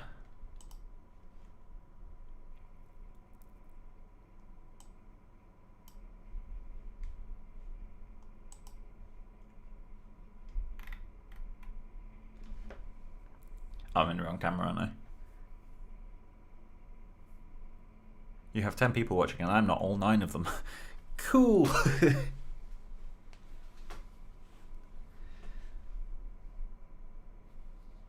Yeah, it's nice to have people dropping by.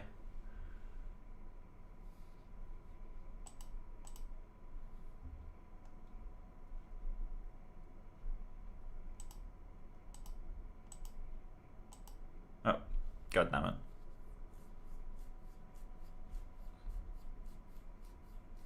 But yeah, RenderMan I'm definitely going back to when I'm done.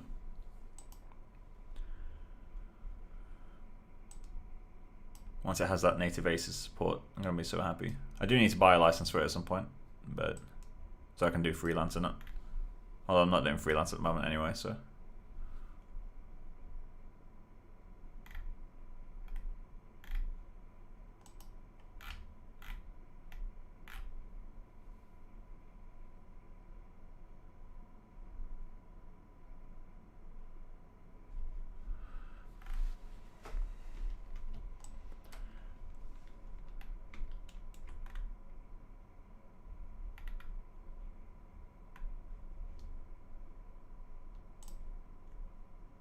Let's go to transmission. Let's make that like a murky brown.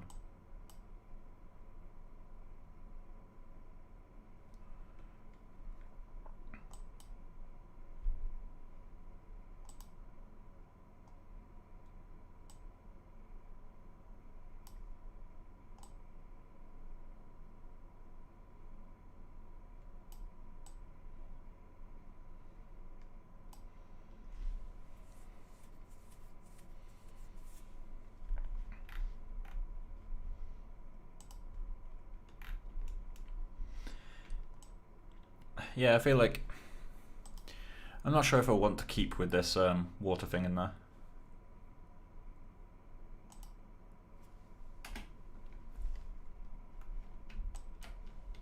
But that works fine. Let's keep it that. Alright, cool. So, what else do we need to do? Or what else can we do even?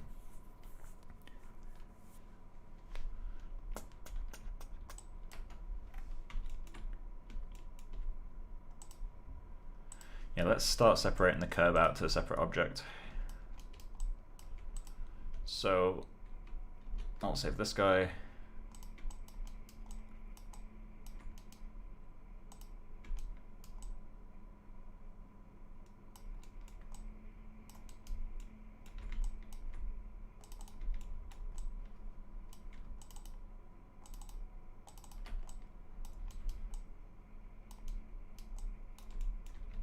So let's detach components. Cool, and then extract faces, I guess. Although I could just do a mesh separate. Mesh separate.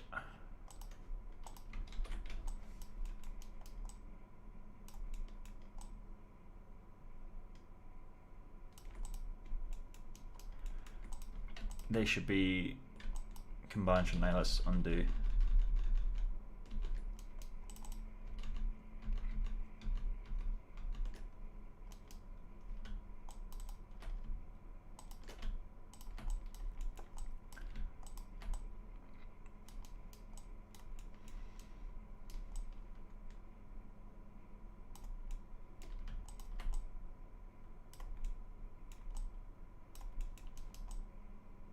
Right, so let's detach those ones.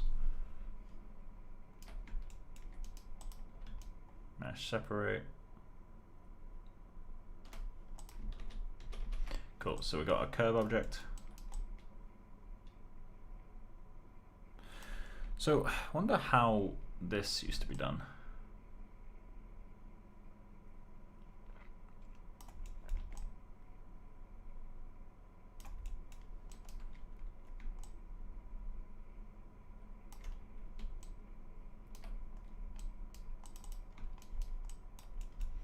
I feel like I need to take a piece of this and duplicate it around. So let's do that.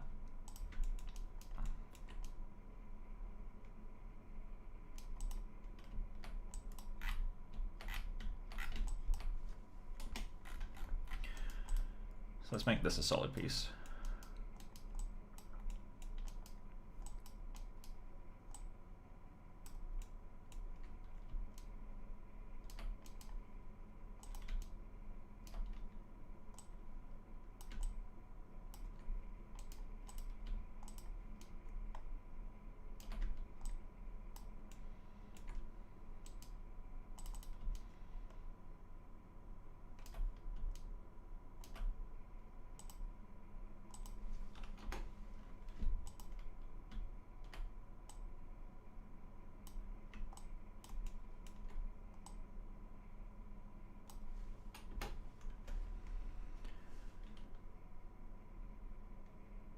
I'd use it just as blocking and then model all the pieces individually. Yeah, that's what I'm hoping to do now.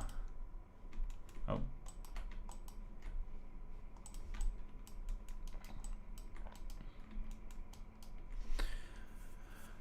Right, so you next.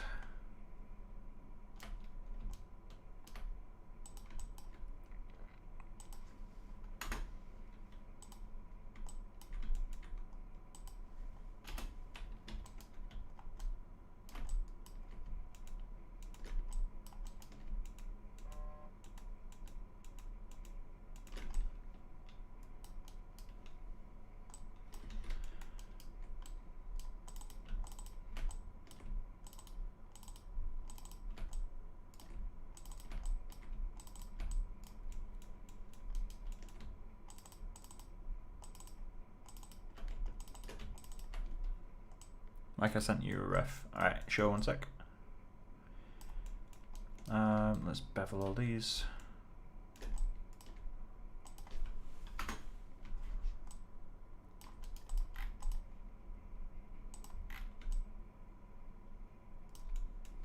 Let me just check what that is. Yeah, it's kind of cool. It's pretty similar to the ref I've got though. So I'll just put it on screen again. The ref I've got is this guy.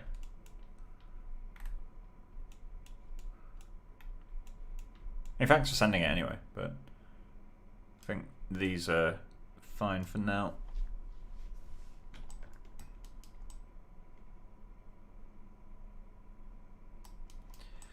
I'm gonna need to close the bevel on that.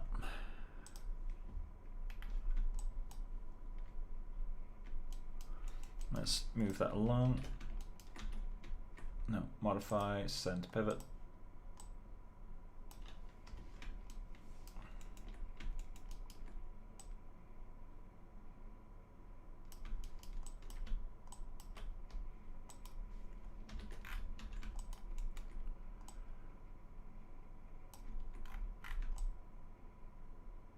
which is surprisingly close. Oh, that's kind of satisfying.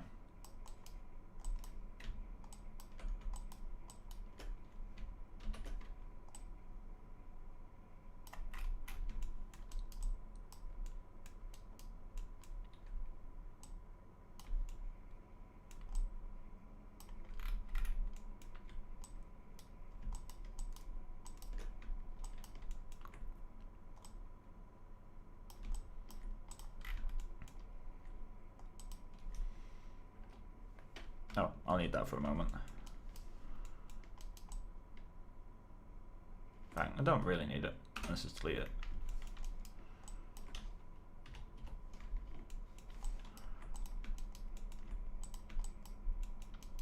I need to vary up the size of them for sure. Planning on getting those in ZBrush? Yeah, I will do at some point. I'm going to see how far I can push it with shading alone, and then I'll go into ZBrush.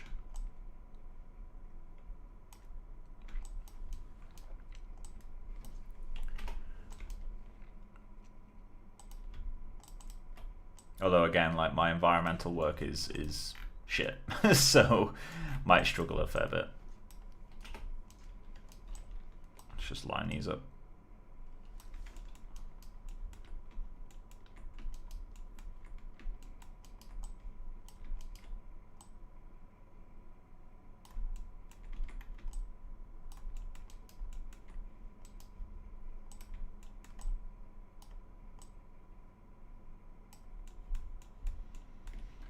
How would this work?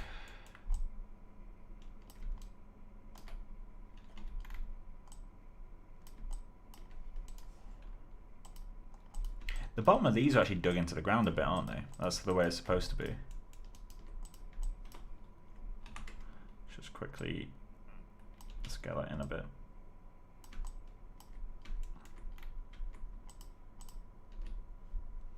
Modify, center pivot.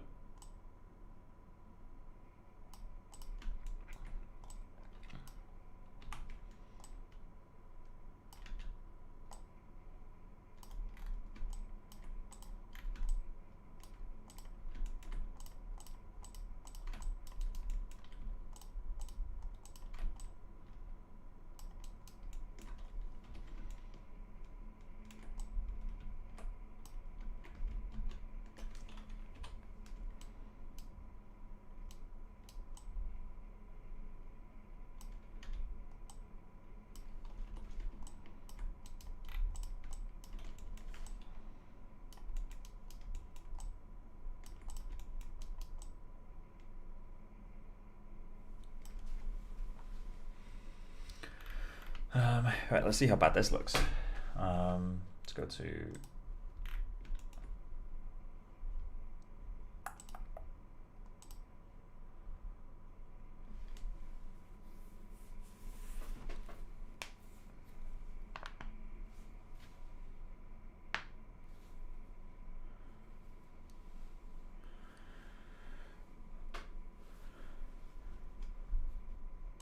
while this starts to render, I'm just going to run and grab a drink. I'll be back in a minute.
I'm back. So apparently there's a massive audio delay, like really huge, because apparently, I shown up downstairs before I even stopped talking, and Becca was like, "What are you doing here? And how are you still talking?" So that looks like a marginal improvement. The corner piece isn't really gonna work for me, I don't think. And I'm gonna need to obviously figure out, what is this top bit? Do we do metal grating? What do we do? We need to figure that out. I also got some biscuits. Today's a good day.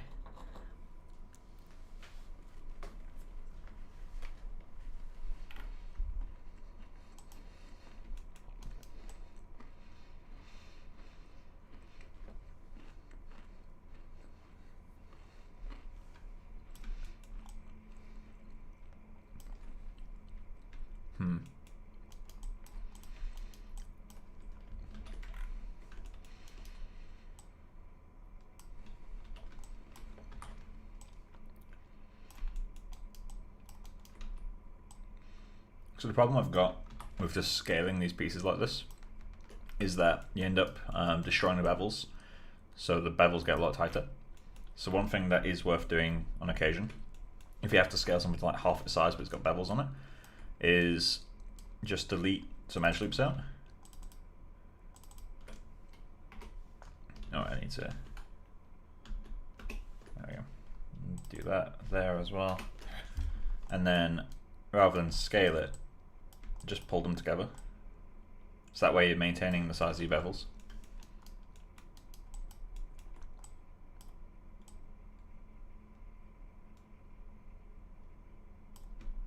I actually got that much closer than I expected to. That's kind of weird. So that's him covered over. So now let's grab the bottom of it.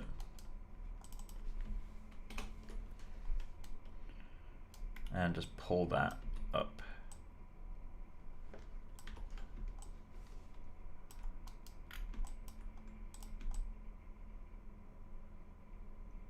That works a bit better.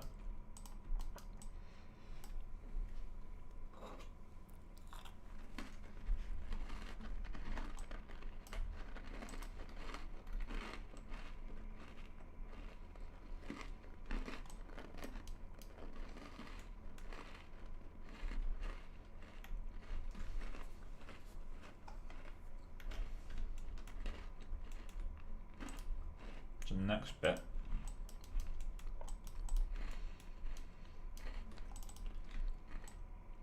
let's shorten this guy a bit. Not much. That much is fine.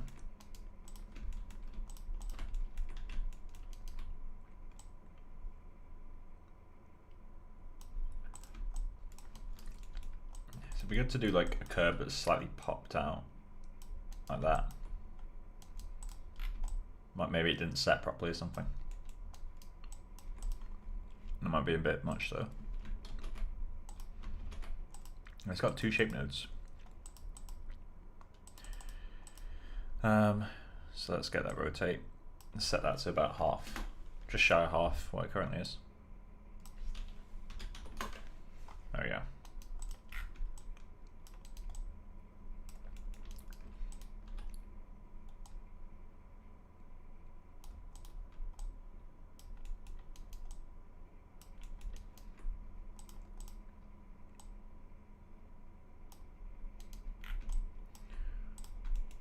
Another thing you can do when you need to do subtle rotations is press the plus or minus key to get a bigger rotate, because if you got a bigger rotate, you've got more leverage, so you can do it more slowly. Of course, you can also do that with a small one as well. If you just get to the right angle and drag out, it gets more sensitive. So it's much easier to control rather than if you're here. But I personally prefer to use one.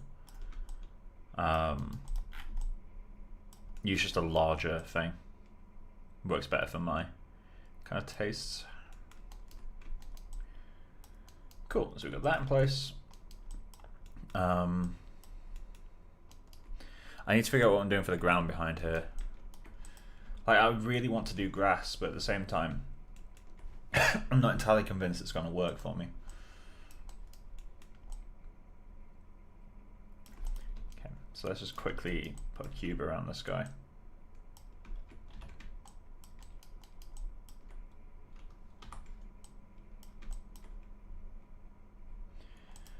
Let's display, reverse, and let's do some backface culling.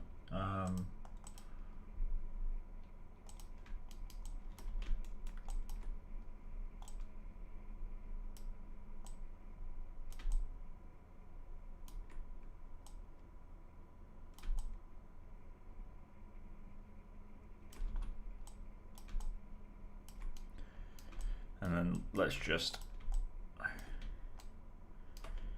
do that.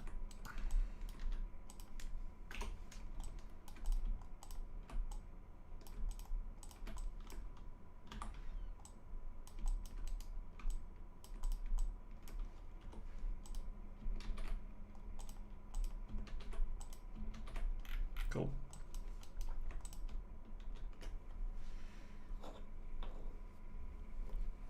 Does anyone have any questions or anything they want to talk about? Anything they want to say?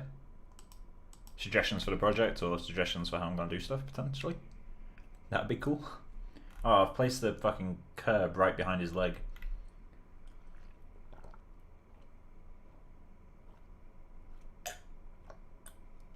Need to fix that. That's really bad. Makes it like one continuous curb rather than multiple.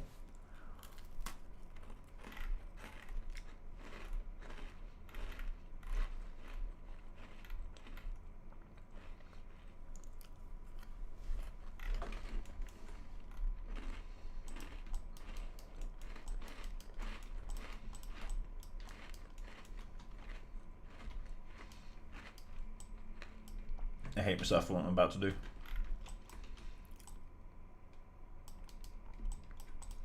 But if it works, it works. There it is.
Oh, here's a question actually. Completely unrelated to CG. Has anyone in the chat recently changed from iPhone to Android? Because I upgrade my phone like literally every 3 to 4 years, and this year we're doing upgrades. I'm going from a iPhone 7 to the Galaxy S21 Ultra, which obviously is not Apple anymore because I didn't want to stay with Apple. But I have a feeling that transitioning to Android is going to be really weird. Is there anything that I should look out for?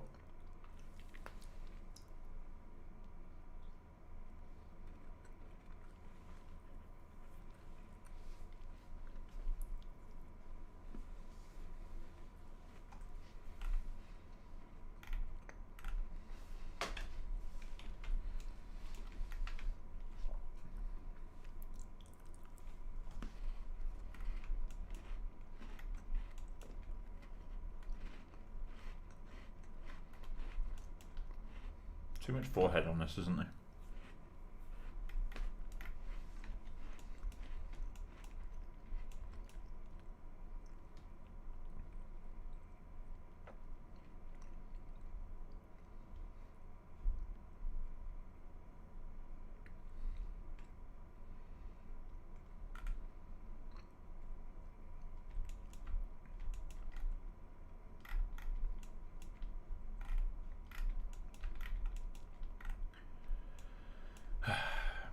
still have no idea how I'm going to make this work.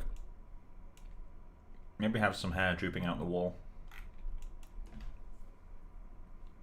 Literally just groom a clump.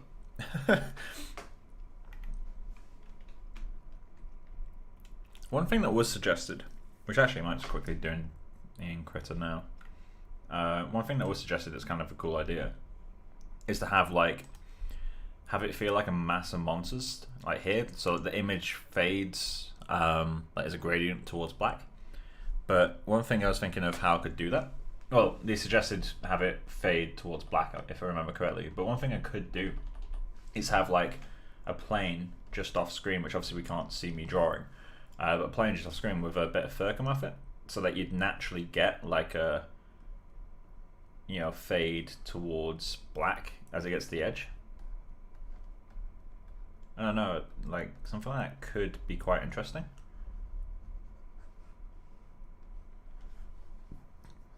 Compositionally would be kind of strange, but let's just see how big.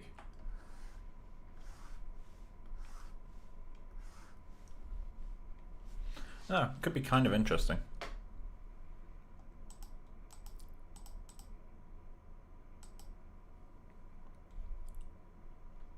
If I can find a way to do it nice and subtle.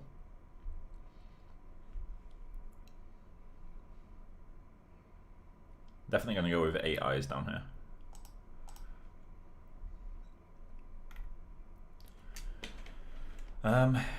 We also have to figure out how we're going to do the creatures. I think in the next stream I'll do some creature work.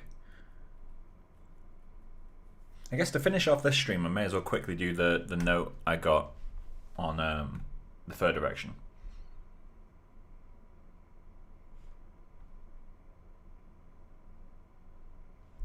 It's like on sorry, I was just checking my stream to see how big the delay is. On my end it's not that big, so I don't know what's going on there. But yeah, so what was I gonna say? We got a lot of creatures to figure out. Oh yeah, so I need to do this fur, so let's have a quick go at that. So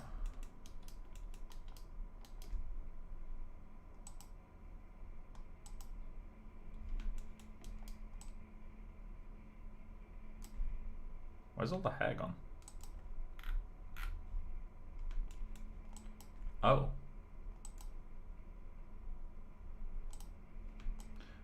Interesting. Alright. So let's hide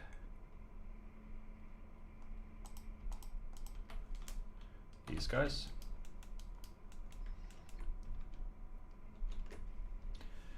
And start sculpting some grooms.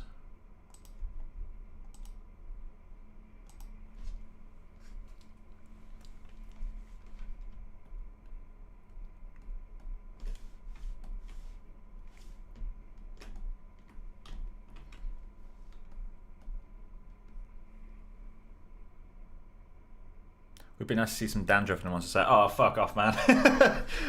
Oh, God. I mean, you've said it, so I have to.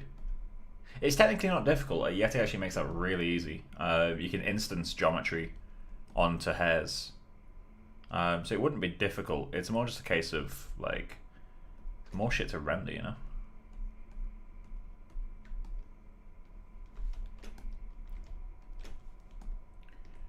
Let's just get a bit of something going.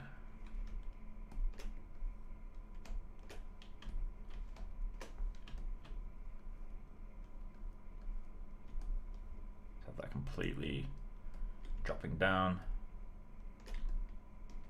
Same with him.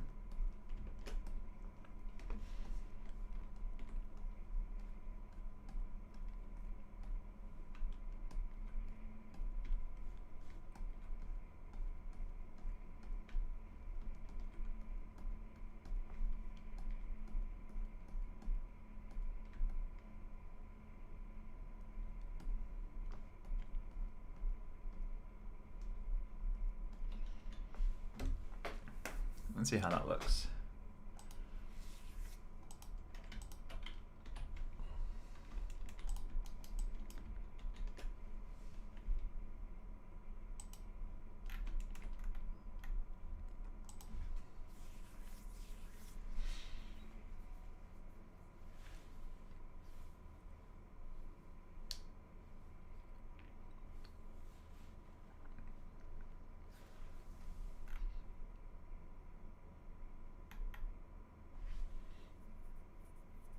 Well, that reminds me actually. Let's kill this render before it starts. Another note I was given was to have a little bit more light ray coming out of the box.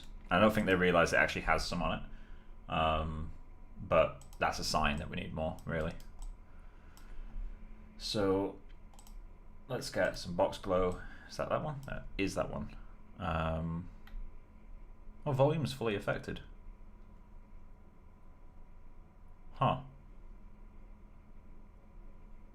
Can I set this higher? Oh, I can. That's going to completely break something. Let's set that back to 1. I mean, I could double the intensity and then half all of these guys. Let's just see how the hair change looks first. We can look into the light rays later. Oh, I also need to make it so that the fibers on the box are the same color as the bag, as the cloth.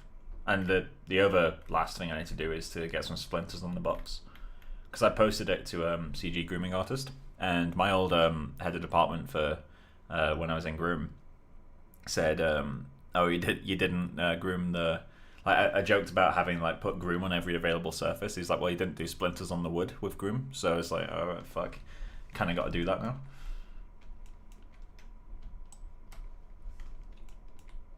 So they're all looking a bit samey right now. So I'm going to need a bit of variation there.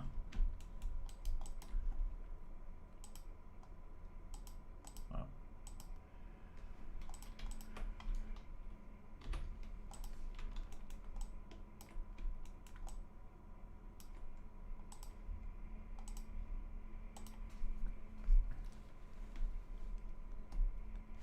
Just going to add a guide right there.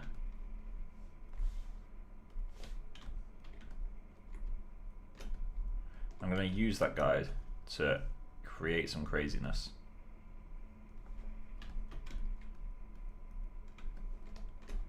And then let's grab that guy and just have him do nowhere near the same amount.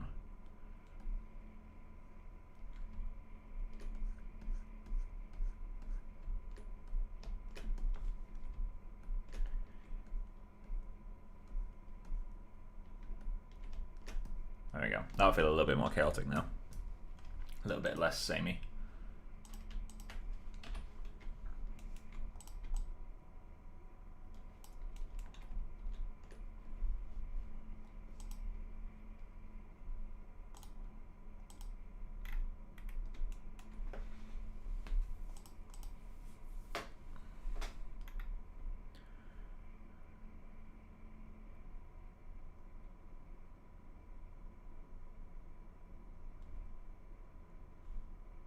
Take-Two Interactive has registered a new patent for smarter NPCs.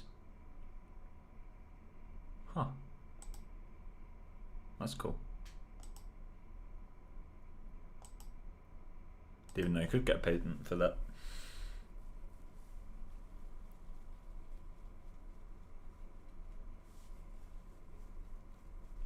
I need to do the same with the hair up here, won't I?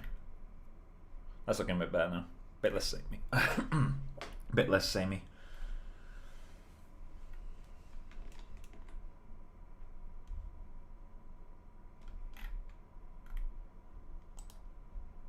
So last bit is just under here, under that chin.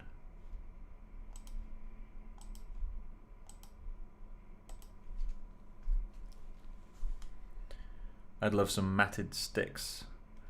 What does that even mean?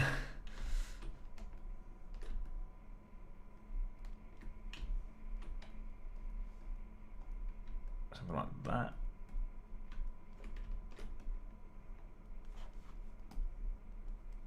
And then let's see how bad that looks. We'll need to create some chaos in the guides.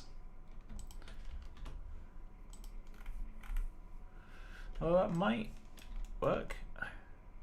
One of the issues with Yeti is that its viewport isn't that representative of like what you actually render.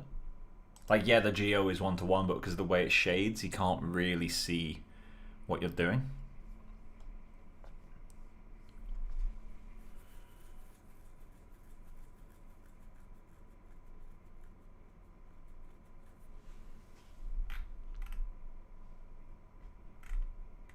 I need to put a little light in here just to give him something. Tiny little rim light. It doesn't matter what it is, just something there. Oh, actually, I could just delete that. Actually, no, I can't do that. Because the light's getting blocked here anyway.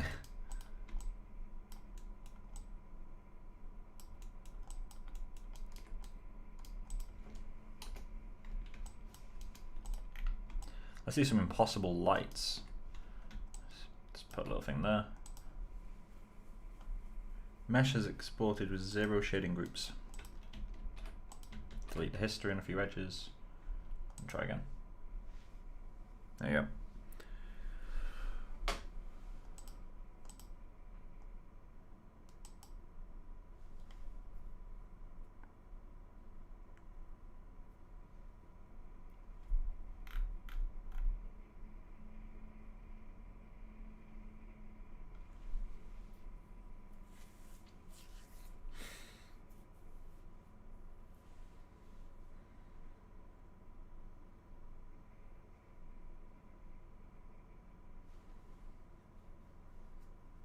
One thing I'm definitely going to have to do though is all the secondary monsters are going to need to be like optimized to fuck. Like their grooms are going to have to be so simple. I mean, they're out of focus anyway. Well, I guess this guy's in focus, but only just.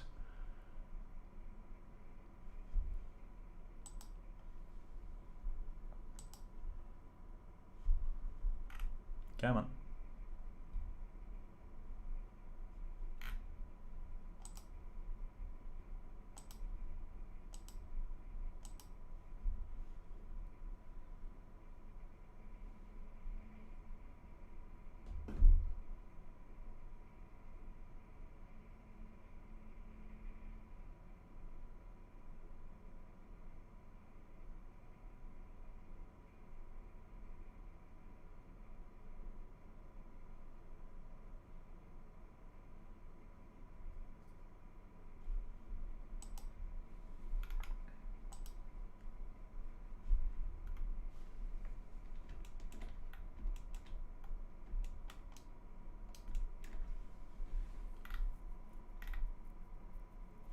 Hey, there we go.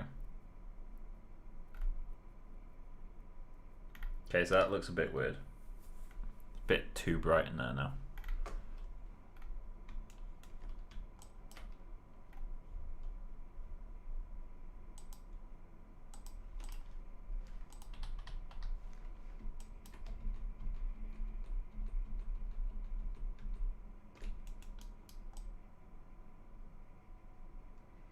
So I guess we will just need a light down there. That is just light links or something. Let's hide the grooms for a moment. Just so we can get quicker renders.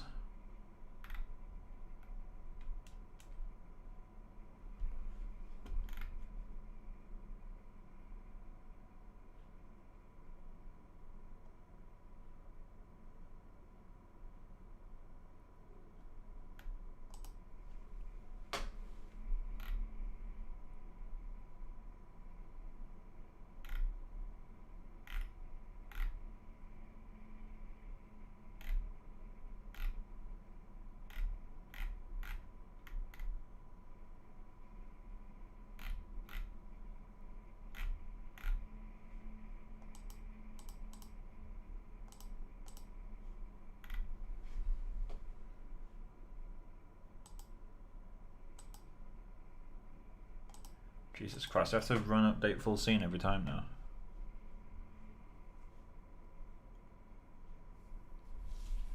There we go. Right, so let's get a small light in there. Lights. Let's go with an area light.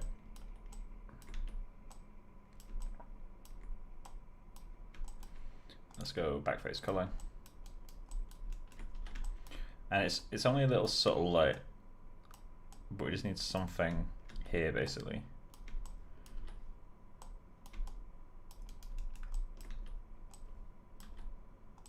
To just light the bottom of it.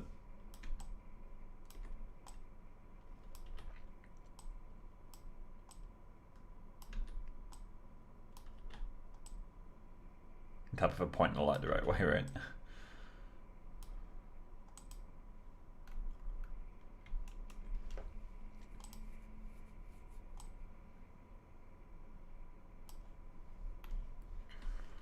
So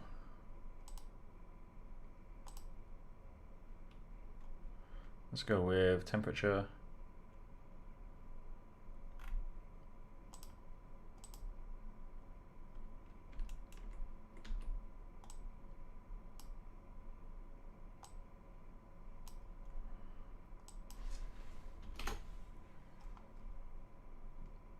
Too bright.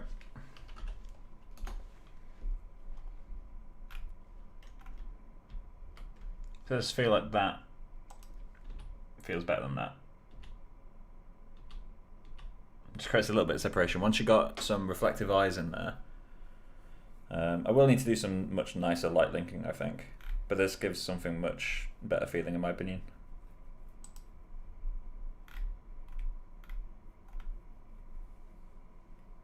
So let's, kind of feel like I'm already burning out tonight's stream, so I might end the stream super early. There's no point just dragging my feet through the rest of this. Let's just do that.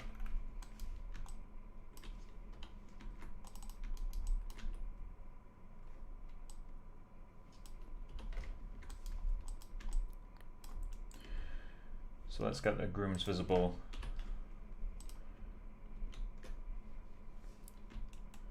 Let's put the resolution back up to 2K.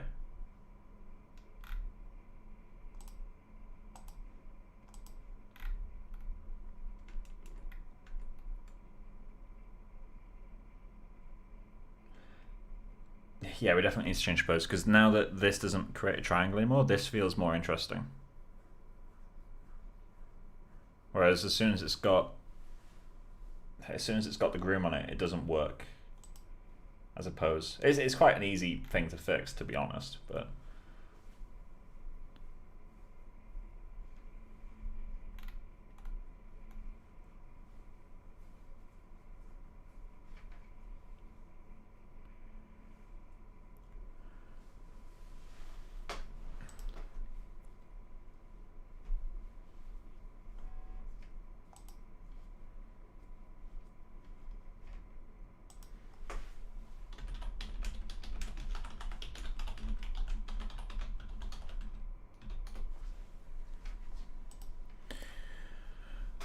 there we go.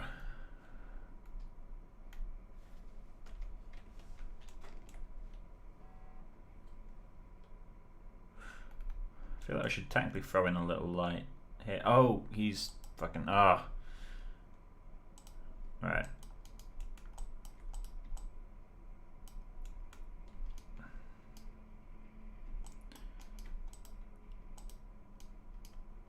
gonna hate myself for this. Fill hole. Done. Let's get a little light, kind of like that one, but this time warm.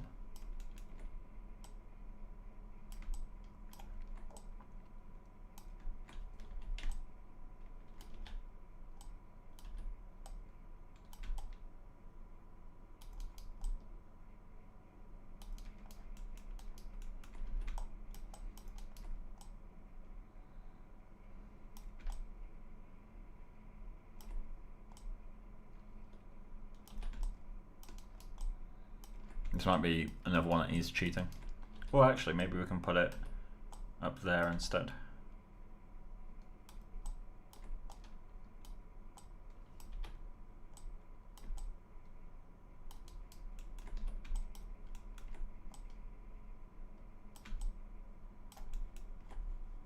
Let's just make him, make him warm.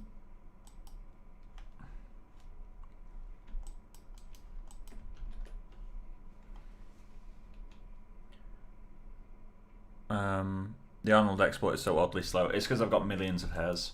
I've got 30 GB worth of groom in this scene. That render time, or 20 GB now maybe. I can't remember what it was. We did optimize the curtains a bit.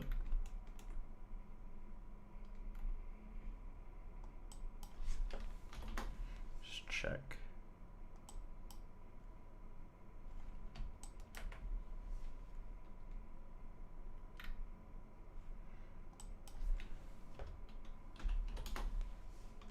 There we go. Just a little something. Without it, it's going to be a subtle change.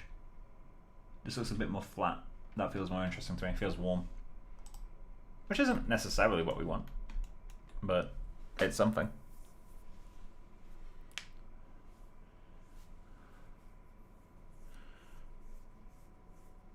Yeah, I think for this guy, I definitely want him to be almost as wide as the actual storm drain itself. Like eye here, maybe a couple eyes in between, and like the fur kind of leaking out. It could be quite cool. I need to see if I can find reference for like people hiding monsters in their kids' drawings, because I feel like there's probably a Roald Dahl like illustration out there somewhere. But yeah, I guess while this renders, let me just search Roald Dahl.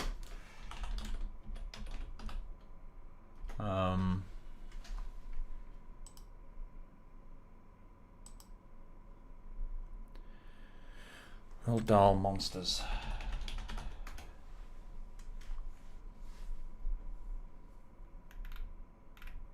Yeah, okay, we don't get anything.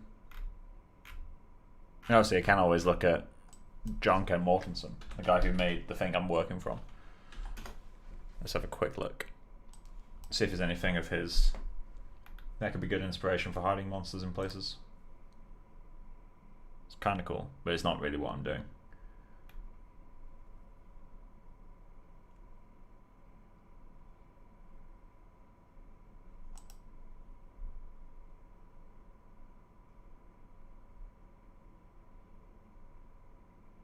That's so creepy.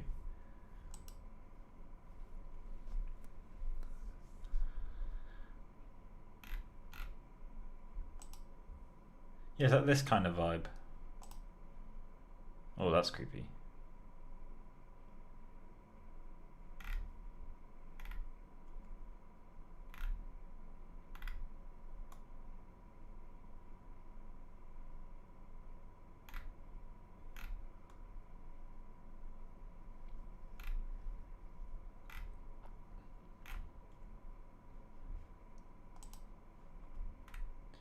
Leave that doing its thing. Cool, well I'm just going to leave this rendering until it's clean, basically. I could probably do a really cool shape with this feather. Do I do that now? Yeah, I do that now. Let's just alt save.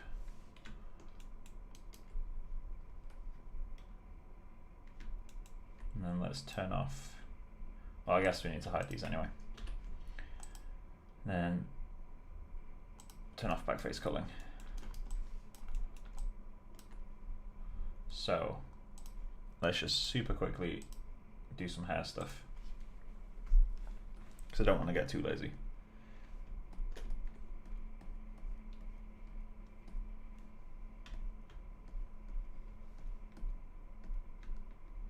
I'm not caring too much about how clean this ends up. I'm just mashing it apart.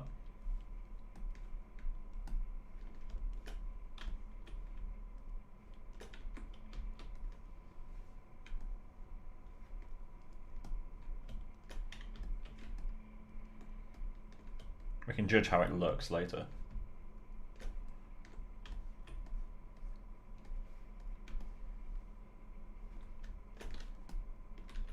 That makes more sense. Might look a bit straight, so let's fix that.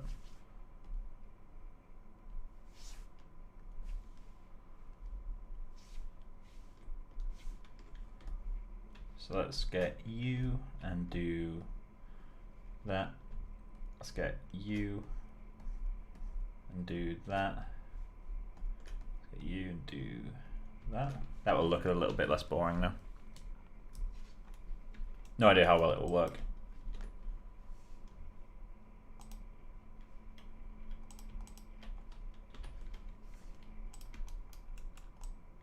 Not ideally, but let's have a quick look.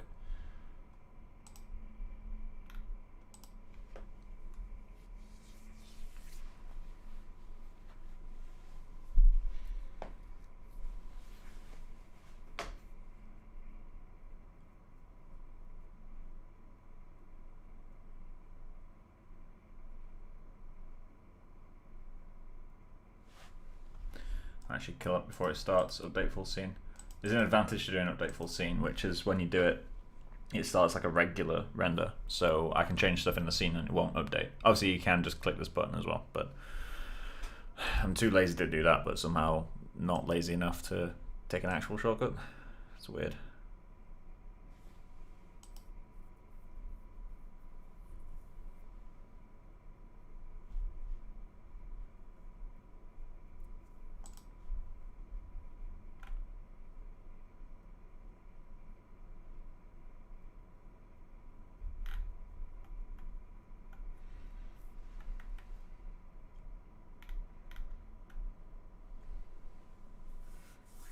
There we go. I feel like for this to work properly, it would need to be a more solid covering. As in like a, you know, not a jolted silhouette, but actually have a lot going on.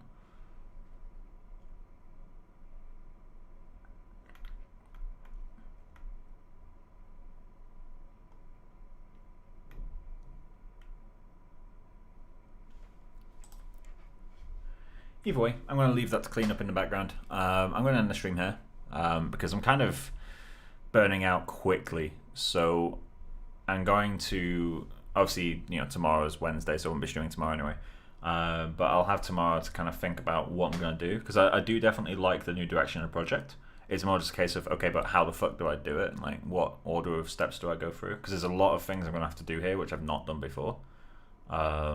Just simple stuff like cobblestone floor. Like, how do I make that look good, but also fit the aesthetic of this? Like, there's going to be a lot of questions I need to ask about the project to myself.